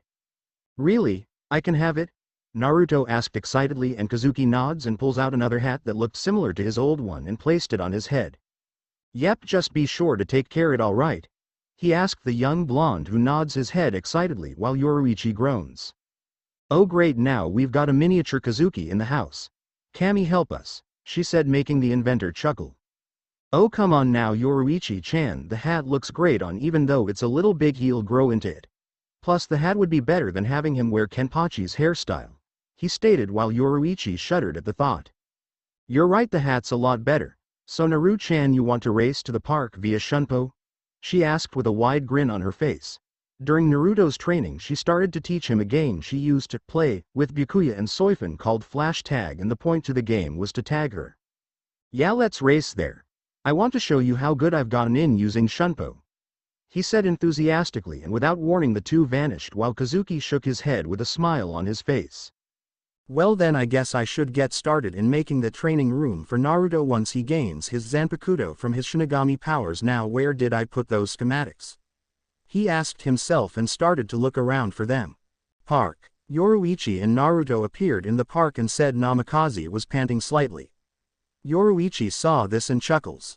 Not bad Naru-chan, but you have a long ways to go before you can keep up with me, she said cheekily while he snuck his tongue at her. I know that, Ka-san, but just you wait, the day will come when I beat you and gain the title Shinjin, God of Flash, he stated, which makes her smile even more. And I look forward to the day when you face me in an all-out Shunpo match, Sochi. Oh look, it's one of your friends from the academy. she said, and they turned their attention towards a young girl with long midnight blue hair that was tied into a ponytail, had pupilless and light lavender eyes, and was wearing a beige jacket with blue pants and sandals and appeared to be picking up flowers. Watching her was a woman who looked like an older version of her, but her hair wasn't tied into a ponytail and she was wearing a lavender kimono and apparently held a 2-year-old girl in her arms. They were Hinata Hyuga, her mother Hasana, and Hinata's little sister Hanabi. "Hey, it's Hinata-chan, her mom, and little sister," he said with a grin on his face and suddenly vanished. Yoruichi shakes her head and does the same. Naruto appears behind an unaware Hinata while Hikari's eyes widen, but she giggles quietly and watches the scene. The young blonde was crouching down with a huge grin on his face and held 2 of his index fingers out and around Hinata's sides. "Hey Hinata-chan," he says and pokes her in her sides, making her jump on her feet instantly and squeak. She turned around only to see no one except for her mother, little sister, and Yoruichi. She blinks in confusion because she swore she heard Naruto's voice. "Behind you," he said, and she turned her head only to see a grinning Naruto wearing a green and white striped bucket hat. "Naruto-kun," she said happily and hugged the blonde who returns it. After she ends it, she looks at his hat and blinks. "Anyo, when did you start wearing a hat?" she asked, tilting her head to the side, which made her look cute in his opinion. "Oh, this. I got it from my dad. Do you like it?" he asked as he tilted it up, and she giggles and nods. "Hi, I like it," she said, and was about to say something else until Naruto was tackled by a black blur and the two hit the ground, making the Hyuga heiress's eyes widen, especially when Naruto's hat landed on top of her head. Naruto was on the ground with swirls in his eyes, while on top of him was a 9-year-old girl with long raven back hair and obsidian eyes, and was wearing a dark blue shirt with the Uchiha clan symbol on the left sleeve and a pair of black shorts. She looked like a miniature version of Makoto, and she was grinning down at Naruto. "Hey Naruto-kun," she said happily and gets off of him while Naruto shook the cobwebs out of his head and sits up, rubbing his head. "Hey Makoto-chan," he said and pats his head a few times. "Wait, where's my hat?" he asked frantically, only to have it placed back on his head by Hinata.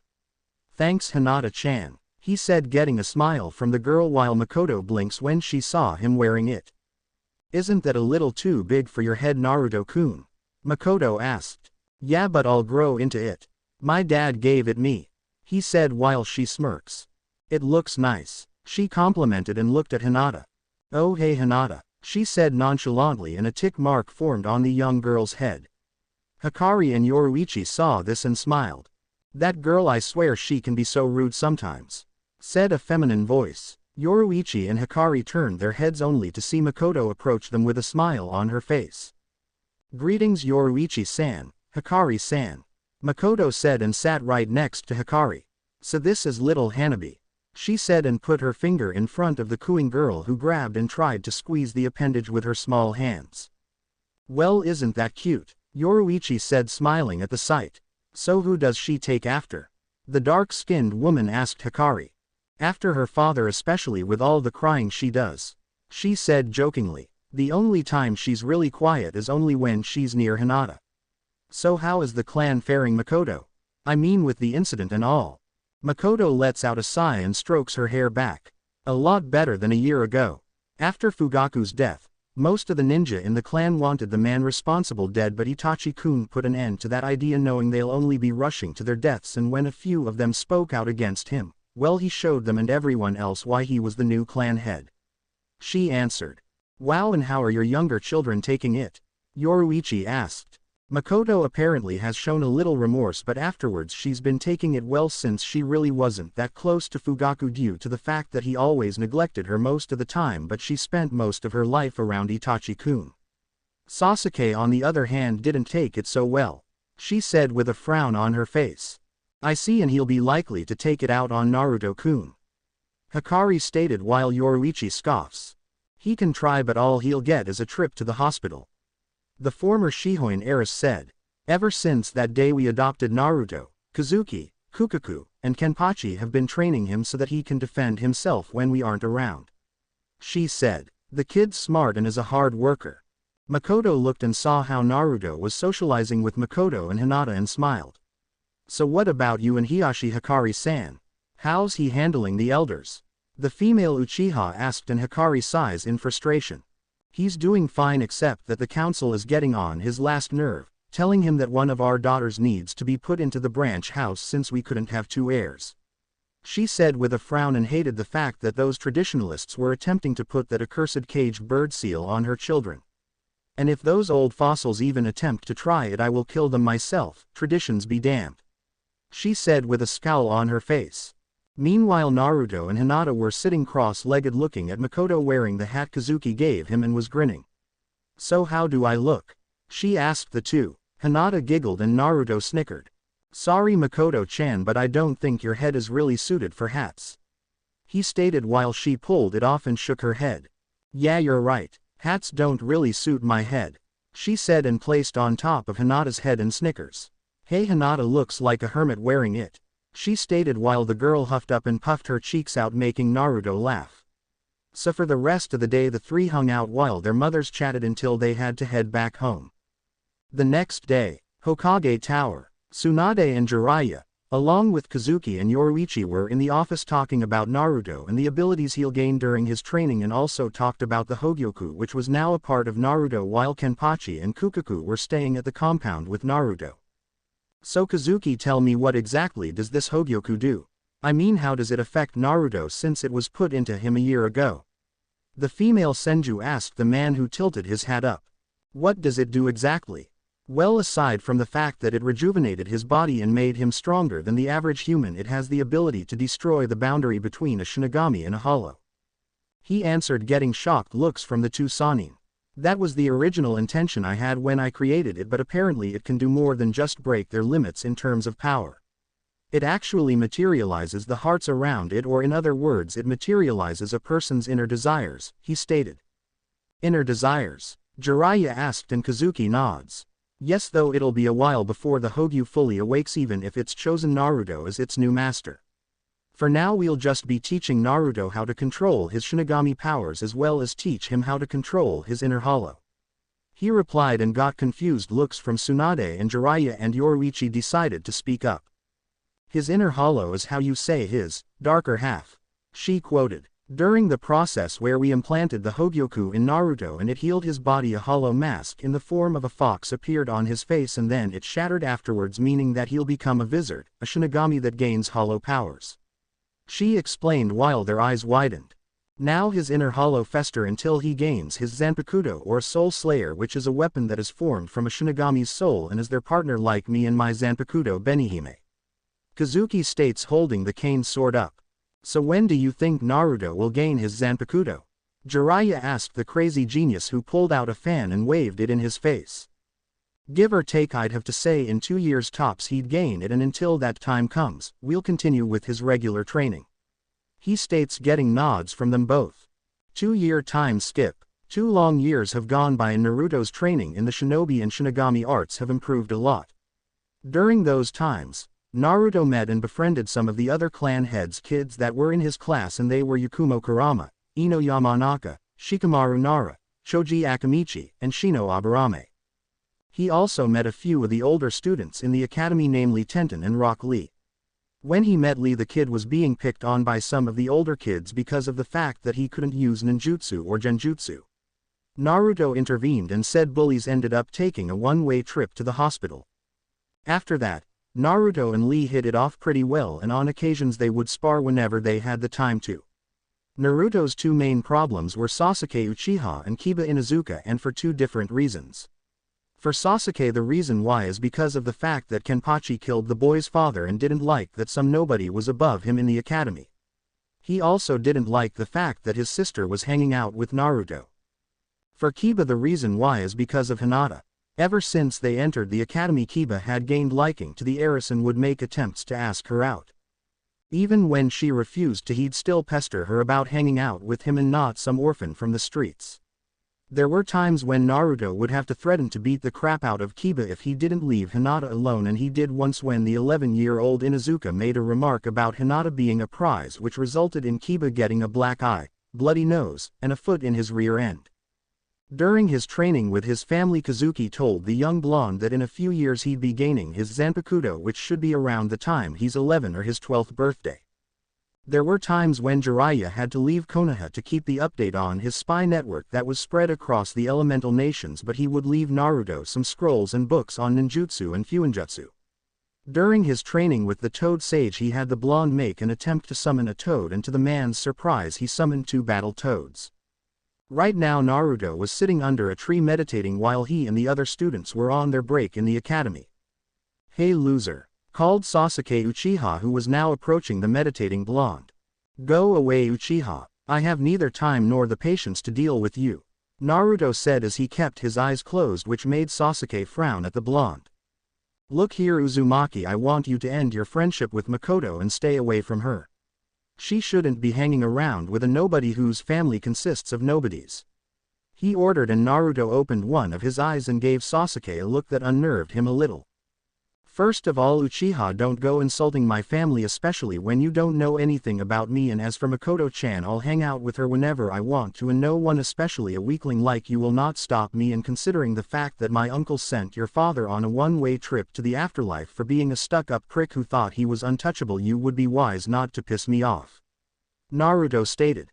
"Shut up. At least I had a father and am not some mere orphan boy who was crapped out by some slut that should have smothered you with a pillow on the day you were born," he shouted, since heard about Naruto by some of the villagers and knew that him not having any parents was a touchy subject for the blonde, and thought that this insult would make the boy snap. That idea failed though, because now Naruto wasn't sitting under the tree meditating. Without warning he snatched Sasuke up by his collar and slammed the idiot against the wall with his fist raised, while the Uchiha had a look of fear on his face. Naruto swung his fist towards Sasuke's face while said prick closed his eyes waiting for the impact to hit. However it didn't, and heard the sound of a fist hitting the concrete wall hard entered his ears, and opened his eyes only to see an extended arm near his head and Naruto's fist implanted into the concrete wall, which had forms cracks around it. A bead of sweat fell down his face as he looked into Naruto's eyes, which were as cold as ice. "Listen here you runt of the family, and listen well," Naruto said in a cold tone which made the Uchiha shiver. "You are treading on dangerous grounds right now, and you should consider yourself lucky I didn't hit you with my punch, or you would have had to get your jaws wired shut and half of your teeth removed and replaced. If you ever insult my family or my deceased mother again, I will break you in half and send you back home in a wheelchair. Do you understand me?" he growled out, and Sasuke nodded in fear. Naruto pulled his fist out of the concrete wall, and to the Uchiha's surprise, Naruto's fist didn't have any scrapes or blood dripping on them, nor were they injured in any way or form. Naruto released his grip on Sasuke's collar, and the Uchiha slumped down on the ground while Naruto walked away. The runt of the clan snapped out of his stupor and growled, "This isn't over, you low-class scum." "Not by a long shot," thought Sasuke, as he glared at the retreating form of Naruto, and vowed to make the blonde pay. Watching from the shadows was Itachi Uchiha. He was impressed when he saw Naruto punch a hard concrete wall, leaving the imprint of his fist, and not even wince from doing that. He was also disappointed at how Sasuke was acting towards Naruto, and could tell he would end up suffering the same fate as their father would if he didn't get his act together. "That Uzumaki kid is pretty impressive, huh Itachi?" Shisui asked, standing on a tree branch with his hands in his pockets while said clan head nods. "Yes he is, and considering who's been training him, he'll be the strongest in his age group within a few years," he said while the master of Shunshin nodded. "Yeah, can't say I can say the same for your runt of a brother.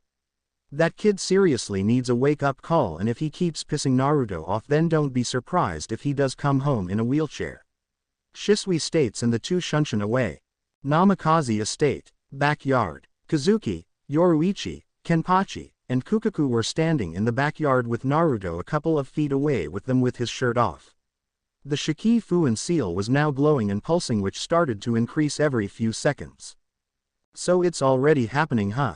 The kid's gonna receive his Zanpakuto?" Kenpachi asked. On the inside he was excited and wondered just what type of Zanpakuto Naruto would, and was inwardly praying that it would be a very powerful one. "It appears so, Kenpachi," Kazuki said, waving his fan in front of his face, and spoke up. "Okay now Naruto, when I say now, release as much of your Reiatsu as you can until you reach your limit, alright?" he said, and Naruto nodded. "Yes to-san," Naruto said. Kazuki kept a stern eye on the seal as the pulse grew.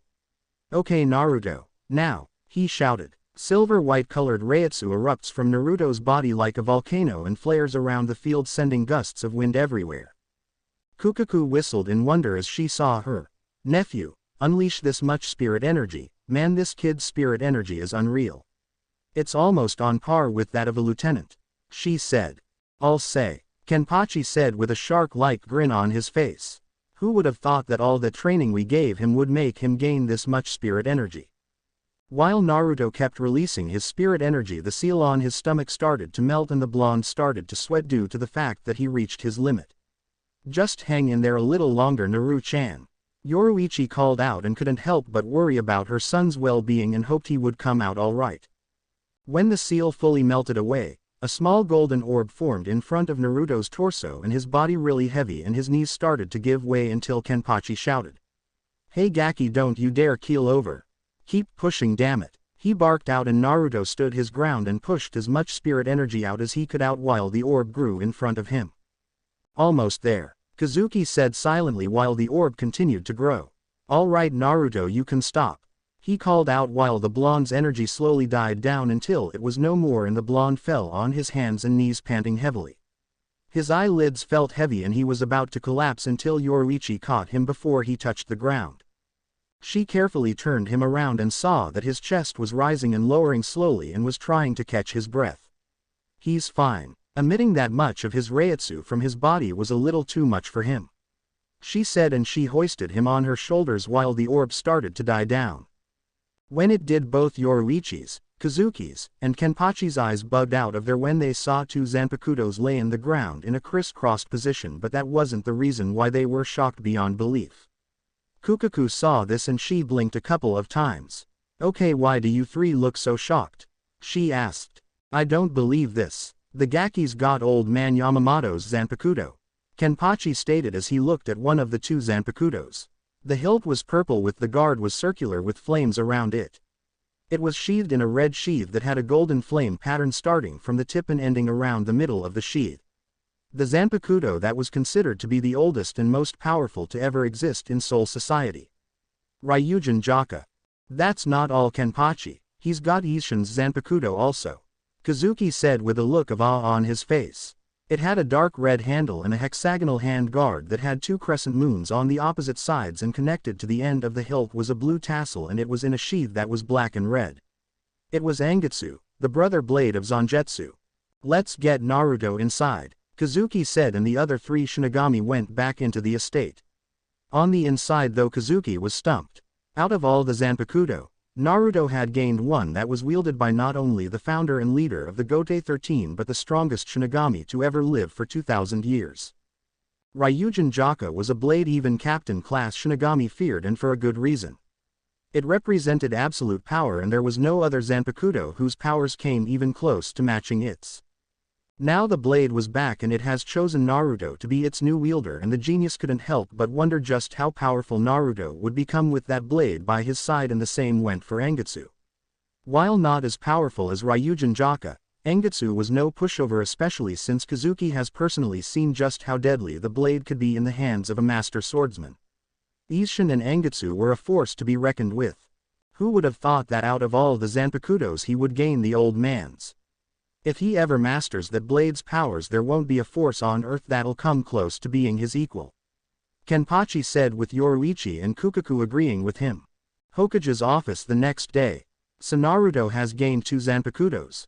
Tsunade asked Kazuki, who nodded at her question. Yes, but the Zanpakutos he gained are two very powerful ones, and if he masters them then the boy will surpass both of his parents and well as the other Kages in the future, he said, and Tsunade raised an eyebrow, so he decided to explain. The first one he gained was the most powerful and oldest of the Zanpakutos, and it had no equal. It was a powerful fire-based Zanpakuto known as Ryujin Jaka, which was wielded by the captain commander of Gote 13 named Yamamoto Genryusai, who was a master in every form of the Shinigami arts and has been the leader for over 2,000 years. Tsunade's eyes widened in shock. Even without Ryujin Jaka, the man had no equal in terms of skill and power. The other one he gained was known as Angetsu, which is also a powerful blade. It was wielded by a man named Isshin Kurosaki, who was the father of Ichigo, the one who beat Aizen. He finished while Tsunade took in this information. So does he know the names of them yet? She asked, and Kazuki shook his head. No, the four of us are not gonna tell him. He'll have to find out their names on his own by trying to communicate and bond with them until they find him worthy of knowing their names. The man stated. Okay, just be sure not to make him go overboard. His biological parents have a tendency of doing such a thing, and it resulted in them having to be sent to the hospital for being reckless.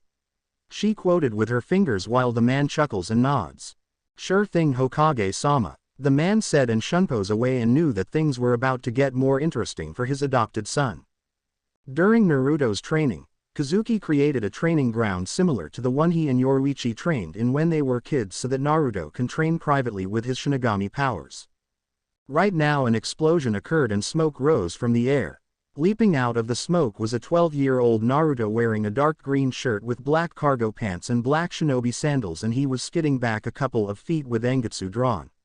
He had Ryujin Jaka strapped to his back and had a couple of cuts and tears in his clothes. Ever since he gained them, the four Shinigami upped his training to where he'd train with them each, and they didn't give the boy any slack since they each wanted him to be prepared to face anyone, especially those stronger than him. They also had him do some meditation training in order to communicate and bond with his soul slayers. So far he can only hear their voices, but they haven't revealed themselves to him yet, and stated he wasn't ready to know their names yet. Naruto was panting a little while setting his gaze on the rising smoke. Coming out of the smoke was none other than Kenpachi Zaraki, grinning with his Zanpakuto drawn and dragging the blade across the floor, making sparks fly, and then brought it up and let it rest on his shoulders. He also had a few cuts on his chest and clothes, but they weren't as bad as the ones Naruto had. Come on kid, you're cutting me but you're not doing any real damage. You need to come at me with the intent to take my life. He stated, but inwardly he was impressed that Naruto was actually able to cut him and hold his ground, even though the former captain of Squad 11 was holding back a lot of his power but increased it every now and then so that Naruto can keep his guard up. I know that. What does it look like I'm doing?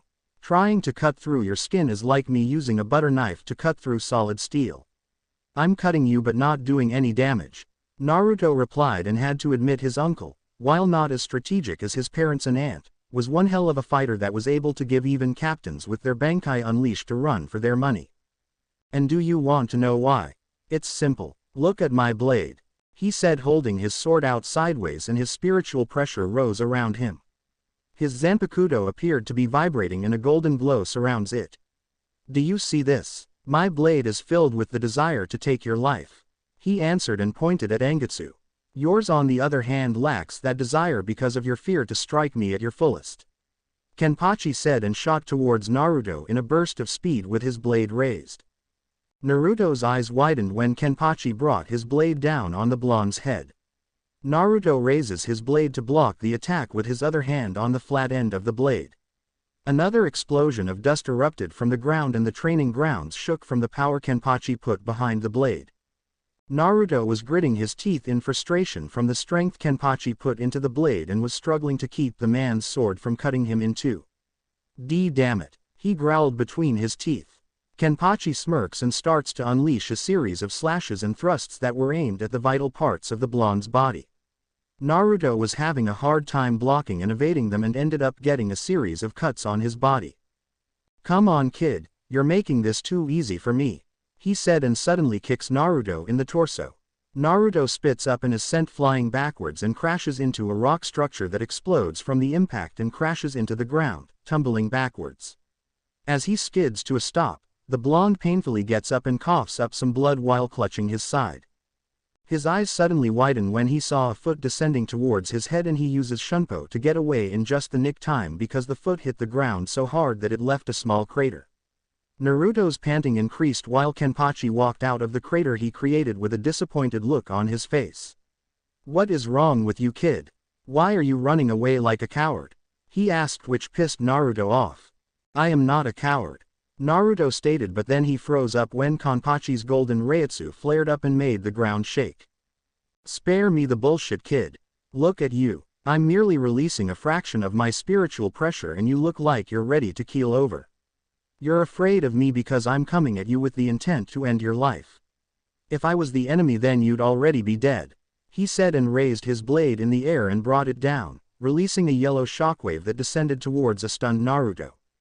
Meanwhile, Kazuki, Yoruichi, and Kukaku were watching the fight from afar and saw an explosion of golden energy. What is that idiot doing? Is he trying to kill Naruto? Kukaku asked in a pissed tone and looked like she was ready to jump down there and stop the fight before Kenpachi actually kills Naruto. Kukaku, don't jump down there, Yoruichi said in a serious tone which made her best look at her in shock. This is for Naruto's own good, she said while she clenched her crossed arms because she too wanted to stop the fight going on. His own good. I know you two are doing this so that he can know the names of at least one of his Zanpakutos, but look who he's facing, damn it. Kukaku yelled, pointing to the direction where another dust cloud appeared. Don't you think we know that? Yoruichi snapped back, surprising Kukaku because she's never seen Yoruichi snap at anyone unless she was pissed off, which was very rare. Look Kukaku, I know the Shinigami King brought us back to life and helped Naruto reach his potential and be ready to face any threat that comes his way, but we can't be there to always bail him out of trouble, and you know it. She finished. Kukaku gritted her teeth in anger but nodded. Don't worry though, if it gets out of hand I'll personally stop it, Kazuki said seriously as he had a binding spell ready should Kenpachi go too far and actually hurt Naruto. Back at the fight, Naruto's left arm was bleeding and blood dripped from the side of it. Kenpachi was slowly making his way towards Naruto while said blonde was gritting his teeth in anger. Damn it, even though I went through all the training I still can't face Kenpachi even when he's holding back. Why, I practically trained until it hurt to even breathe, but it's still not enough. What am I doing wrong? The blonde thought in frustration and looked at Angetsu.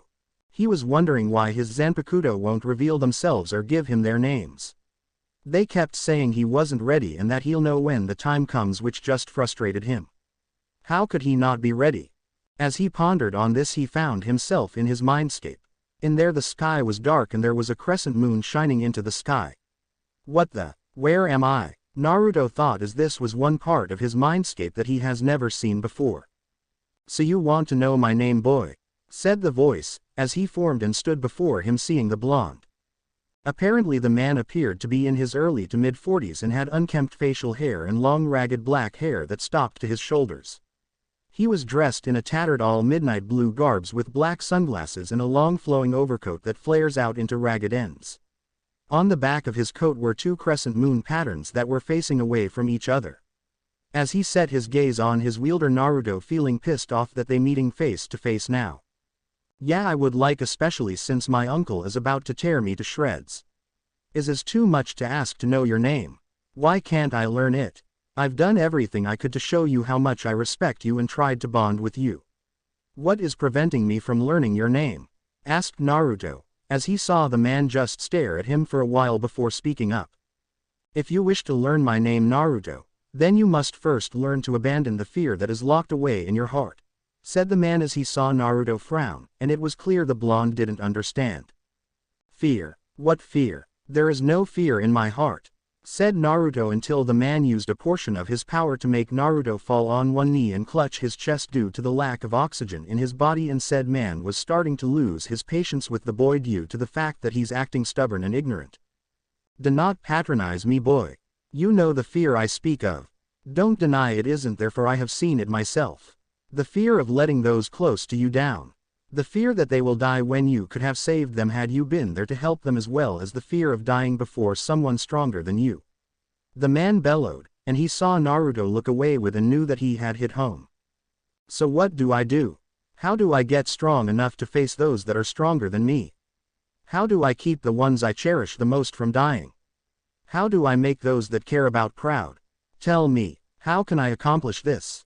Naruto asked the nameless man standing before him, because he wanted to be strong for those close to his heart, and protect them when they couldn't protect themselves. The man made his way towards Naruto and then placed a hand on his shoulder. It's quite simple, Naruto. Abandon your fear. Look forward. Move forward and never stop. You'll age if you pull back and you'll die if you hesitate. The man answered while Naruto pondered on what he said. He's right. If I continue to fear and hesitate, I along with those I care about will suffer. I must remove all fear and all hesitation. I must look to the future, thought Naruto, as he opened his eyes, and saw the man in front of him and gave the spirit that was his Zanpakuto a nod. So you finally understand what I meant. Good. Now rise Naruto Uzumaki Namikaze. Rise and use my power to aid you in fighting against the enemies that await you and to protect the ones you cherish. Now say this incantation to release me and speak my name. The man bellowed, as he spoke his name to Naruto, and the blonde nodded his head. Outside his mindscape, Naruto's knelling body started to glow a silver-white color and it suddenly erupted from his body and flared around wildly until it formed into a pillar of light. Kenpachi stopped moving towards Naruto's fallen form and blinked a few times. What's this? His Reiatsu is rising and growing stronger, but how? A few minutes ago his power started to dwindle unless, he said to himself, but then his eyes widen when he sees Naruto lift his head up and saw that his eyes were the same color as his Reiatsu. Kenpachi grinned as he felt the amount of energy Naruto was releasing.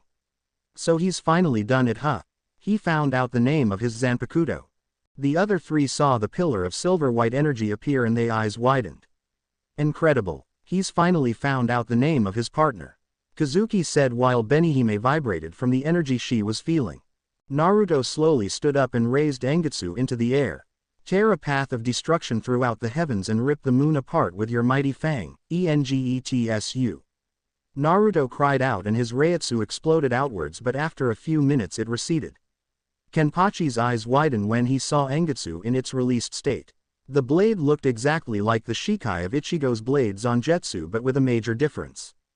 The blade's silver edges was serrated and on the silver edge was a black crescent moon on both sides as well as two white crescent-shaped moons on the black side of the giant cleaver, but were in a reversed form. A silver hilt with gray wrappings and a short length of chain was formed at its base and the blade itself curved inwards at the back side of the tip similar to a trench knife. All in all, the blade looked pretty wicked. "Uncle," Naruto said in a calm voice, getting the man's attention. "I suggest you try not to take this next attack head-on," he advised while the blade glowed. Kenpachi on the other hand raised an eyebrow when Naruto said this. "Oh, and why is that, Naruto?" Kenpachi asked, and the answer to his question was Naruto lifting up his head and the irises of his eyes were now silver. "Because right now I can barely control it," Naruto replied, and the ground underneath him exploded and formed a ring around him. Kazuki's eyes widened when he saw this and inwardly cursed. "Kenpachi, remove your eye patch now. Do not face that attack head-on," the man yelled. Kenpachi's eyes widened when he heard Kazuki tell him not to take that attack head-on and felt the power emitting from Naruto's Shikai. A battle cry escaped from the blonde's mouth and he swung Angetsu downward, releasing a powerful silver-white energy wave that descended toward Kenpachi. "Shit," Kenpachi said and instantly ripped the eye patch off. Kazuki, Yoruichi, and Kenpachi were forced to cover their eyes as the attack emitted a bright light and debris flew in opposite directions. As the attack died down they uncovered their eyes and saw a long and wide deep crevice that stretched on for miles and Kukaku whistle. "Wow, talk about destructive. Wait, where is Kenpachi?" she asked and was inwardly fearing for the worst and thought that the man was vaporized by the attack. "There he is," Yoruichi said and saw the man was a couple of feet away from the crevice. Said battle-hungry warrior's eye pact was gone and there was a deep gash that started from his shoulder and ended at his torso. Blood was dripping down his arm and the left side of his clothing was gone. "Man, that was close," Kenpachi muttered as he saw the deep crevice. "Had I not removed my eye patch I would have lost my arm." He turned his attention to Naruto and saw the blonde was sprawled out on the ground snoring with drooling while Angetsu was planted on the ground. Kenpachi chuckled at the sight and walked over to the unconscious Shinigami shinobi in training. "Good job, kid. You put everything in that move and actually cut me," he said, and that was when the other three Shinigami appeared beside Kenpachi and Kazuki chuckles. "Would you look at that? The poor kid used so much of his energy into that attack that he knocked himself out. Talk about reckless," he said jokingly while Angetsu reverted back into its sealed state. Yoruichi walked over to Naruto's unconscious form, puts Angetsu back into the sheath, and picks up Naruto, placing her son on her back. "Yeah, reckless, just a certain orange-haired boy we all used to know," Yoruichi stated with a smile on her face, since Naruto did remind her a little of Ichigo, since the teenager had a knack for pushing himself over the edge, especially for those he cares about. Afterwards, she carries him off into the compound while Kazuki looks at the damage and sighs. Well, I guess I'll need to get this place repaired, he said and shunpos away. Kukaku walks over to Kenpachi and sighs when she sees him torn. You Baka, haven't you ever heard of the word restraint? She asked as she placed her hands on her hips while Kenpachi snorts. Please, restraint is for cowards and weaklings and no nephew of mine is gonna be one. He said, only to get slapped upside the head by the female Shiba, but he hardly felt it. Baka, he's a kid, for crying out loud. You're supposed to train him, not beat him near an inch of his life like you did those idiots, she yelled while he smirked. It's called tough love, Kukaku. So are you gonna just stand there ogling my torn up body, or are you gonna get me patched up? He teased, making the woman blush and glare at him. Shut up or you're sleeping on the couch for a week, she threatened, but all that made Kenpachi do was grin. That may have an effect on Kazuki, but we both know who'll be missing who in the bed at night. He responded while her cheeks puffed out and she walked away, dragging the man by his torn collar. Kenpachi on the other was checking out Kukaku's swaying hips and ass and whistled. Is it just me or are your skirts getting tighter? He asked, and Kukaku's entire face turned scarlet and steam was coming out of her ears. It took all her willpower not to punch the man dead in the face, but if she did that, she'd only be hurting her own hand if not breaking it, since his skin is tougher than steel. In Naruto's mindscape, Engetsu was floating in the midnight sky staring at the moon. So when do you plan on revealing yourself to the boy? Engetsu asked as he kept staring at the moon, and that was when a pair of red slit eyes appeared behind him. Soon, but right now he's too impatient to know my name, let alone meet me. Once he learns to balance himself out, I will appear before him, but for now he's not ready. The deep and powerful voice said, and Engetsu nods. I agree, but he does have a lot of potential to become even greater than our former wielders with us by his side. Engetsu states. Indeed he does, but until then train him well, Engetsu. The voice says, and the eyes fade away into the night. And train him I shall, Kyubi. Engetsu replies. 2-year time skip. Underground training camp. The sound of a sword cutting through flesh was heard in the training area, and a creature with a hole in its torso and was wearing a white skeletal-like mask howled in pain and dissolved as it was sliced diagonally by a blade. When it collapsed, a 14-year-old blonde had Engetsu drawn and leapt onto the ground. He was 5 feet 6 and was wearing a dark blue sleeveless muscle shirt with a pair of black pants that had a silver line going down, and wore a silver belt around the waist and wore anbu-like sandals. He also wore a pair of black fingerless gloves with metal plating on them. His hair was shoulder length and it was wild and spiky with jaw-length bangs on the sides. His eyes were deep blue with slit pupils and a pair of canines jutted from his upper lip. His face and body was derived a baby fat, and he had the physique of a trained fighter, but his speed and strength were well balanced, so in other words he was ripped. Strapped to his belt was the sheath of Engetsu, while Ryujin Jaka was strapped to his back. He was Naruto Uzumaki Namikaze. Ever since he learned the Shikai of Engetsu, he'd always ask his partner for advice when he was training with the blade. Apparently Engetsu got along better with Naruto than he did Isshin, since Naruto started to become calmer and less hot-headed than he was 2 years ago. Blood was dripping down his blade and Naruto flicked it off and sheathed his sword. That was when some black portals formed around him and more of the masked creatures that were called hollows were coming out and growling at Naruto. Said blonde smirked as he saw the Soul Eater make their way towards him and appeared to be salivating as they set their hungry gaze on Naruto. Well, would you look at this? I appear to be outnumbered, he said to himself as he mentally counted how many hollows there were. A total of 10. No problem, he said. The blonde suddenly shunpos in front of the face of a surprised hollow and grins. He rears his right fist back and strikes the creature dead in his skull face. Cracks form and spread across the hollow's face and it falls backwards and crashes into the ground before dissolving. Naruto remained hovering in the air and then turns his attention to the other 9 hollows with the same grin on his face. Next, he says, and shunpos away again and cuts down 2 more hollows that dissolve away. One hollow charges at Naruto, who had his back turned, but the blonde just points his index finger at the beast and it glows blue. He suddenly fires a powerful lightning bolt from his fingertips and the bolt hits the hollow in the middle of its head and goes through it, leaving a smoking hole in its cranium, and it dissolves. Hado no Yan. Byakurai. Naruto says while a large fist descends towards his body. Naruto vanished as the fist misses and appears above the hollow that tried to strike him from behind with his right leg up. He descends towards the hollow's head and delivers an axe kick to the creature's skull and it crashes head first into the ground.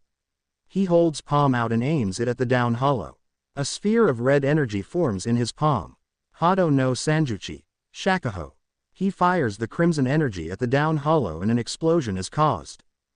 "Tch, this is boring," he said and set his gaze on the remaining 4. He places his left hand on the sheath of Angetsu. He uses his thumb to push the guard up a little and he suddenly vanishes and appears behind the remaining hollows with his sword halfway drawn and slowly sheathes it again. Blood shoots out in every different direction from the hollows' bodies and they all fall to pieces before dissolving. Naruto slowly lands back on the ground and brushes his hair back. So much for a decent morning exercise, he mumbled as he walked over to a rock texture and takes Ryujin Jaka off his back and places it to the side.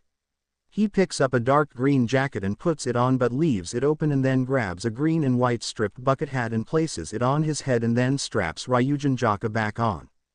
"Well, we can't have you going to your final day in the academy now, can we, Naruto-chan?" said a voice behind him and Naruto turns his head to see his mother sitting on a tree branch smiling. Naruto sighs and speaks up. "When are you gonna stop calling me that, Ka-san?" Naruto groans since the name in his opinion was annoying and embarrassing, especially when she says it in front of others like Hinata, Makoto, and Yakumo. Said Shunpo expert hops off the branch and lands down on the ground with a Cheshire Cat grin on her face. "Once you graduate, Mr. Soon-to-be Rookie of the Year," she said, and the blonde groaned as she said that. "Now then, you need to head to the academy and get your headband. We'll be there to greet you shortly. Once I can get that crazy inventor out of that damn lab." Yoruichi said and mumbled the last part while Naruto chuckles and Shunpo's out of the training camp. "Academy. I don't see why you continue to bring us to your classes, Naruto," Angetsu stated as the blonde walked into the hallways, heading to his homeroom. "I must agree with Angetsu Gaki. Why bring us to this god-awful place where all your instructor does is talk about boring lectures all day? And let's not forget about that annoying Uchiha who keeps demanding to know where you got us," asked Ryujin Jaka. Even though Naruto didn't know the name of his second Zanpakuto yet, it still gave him sagely advice and helped him in how to perform certain things the right way and how to improve in the areas he's weak in. "Now don't be like that, you two. You're both my Zanpakuto, meaning we are bonded for life since you guys are a part of my inner self. That and I like using you two to intimidate some of the idiots in the academy and village," Naruto answered while the two chuckle. Naruto finds the door to his homeroom and opens up the door only to get glomped by a black blur who happened to be none other than Makoto Uchiha. She was now 5 feet 2 and her hair was tied into a high ponytail while 2 bangs fell down over the sides of her face. She was wearing a black sleeveless tank top that hugged her body, which was toned like a kunoichi's from training so much, and wore a pair of black gloves and a dark gray skirt with biker shorts under them along with a pair of black sandals. "Hey Naruto-kun," she said with a pretty blush on her face while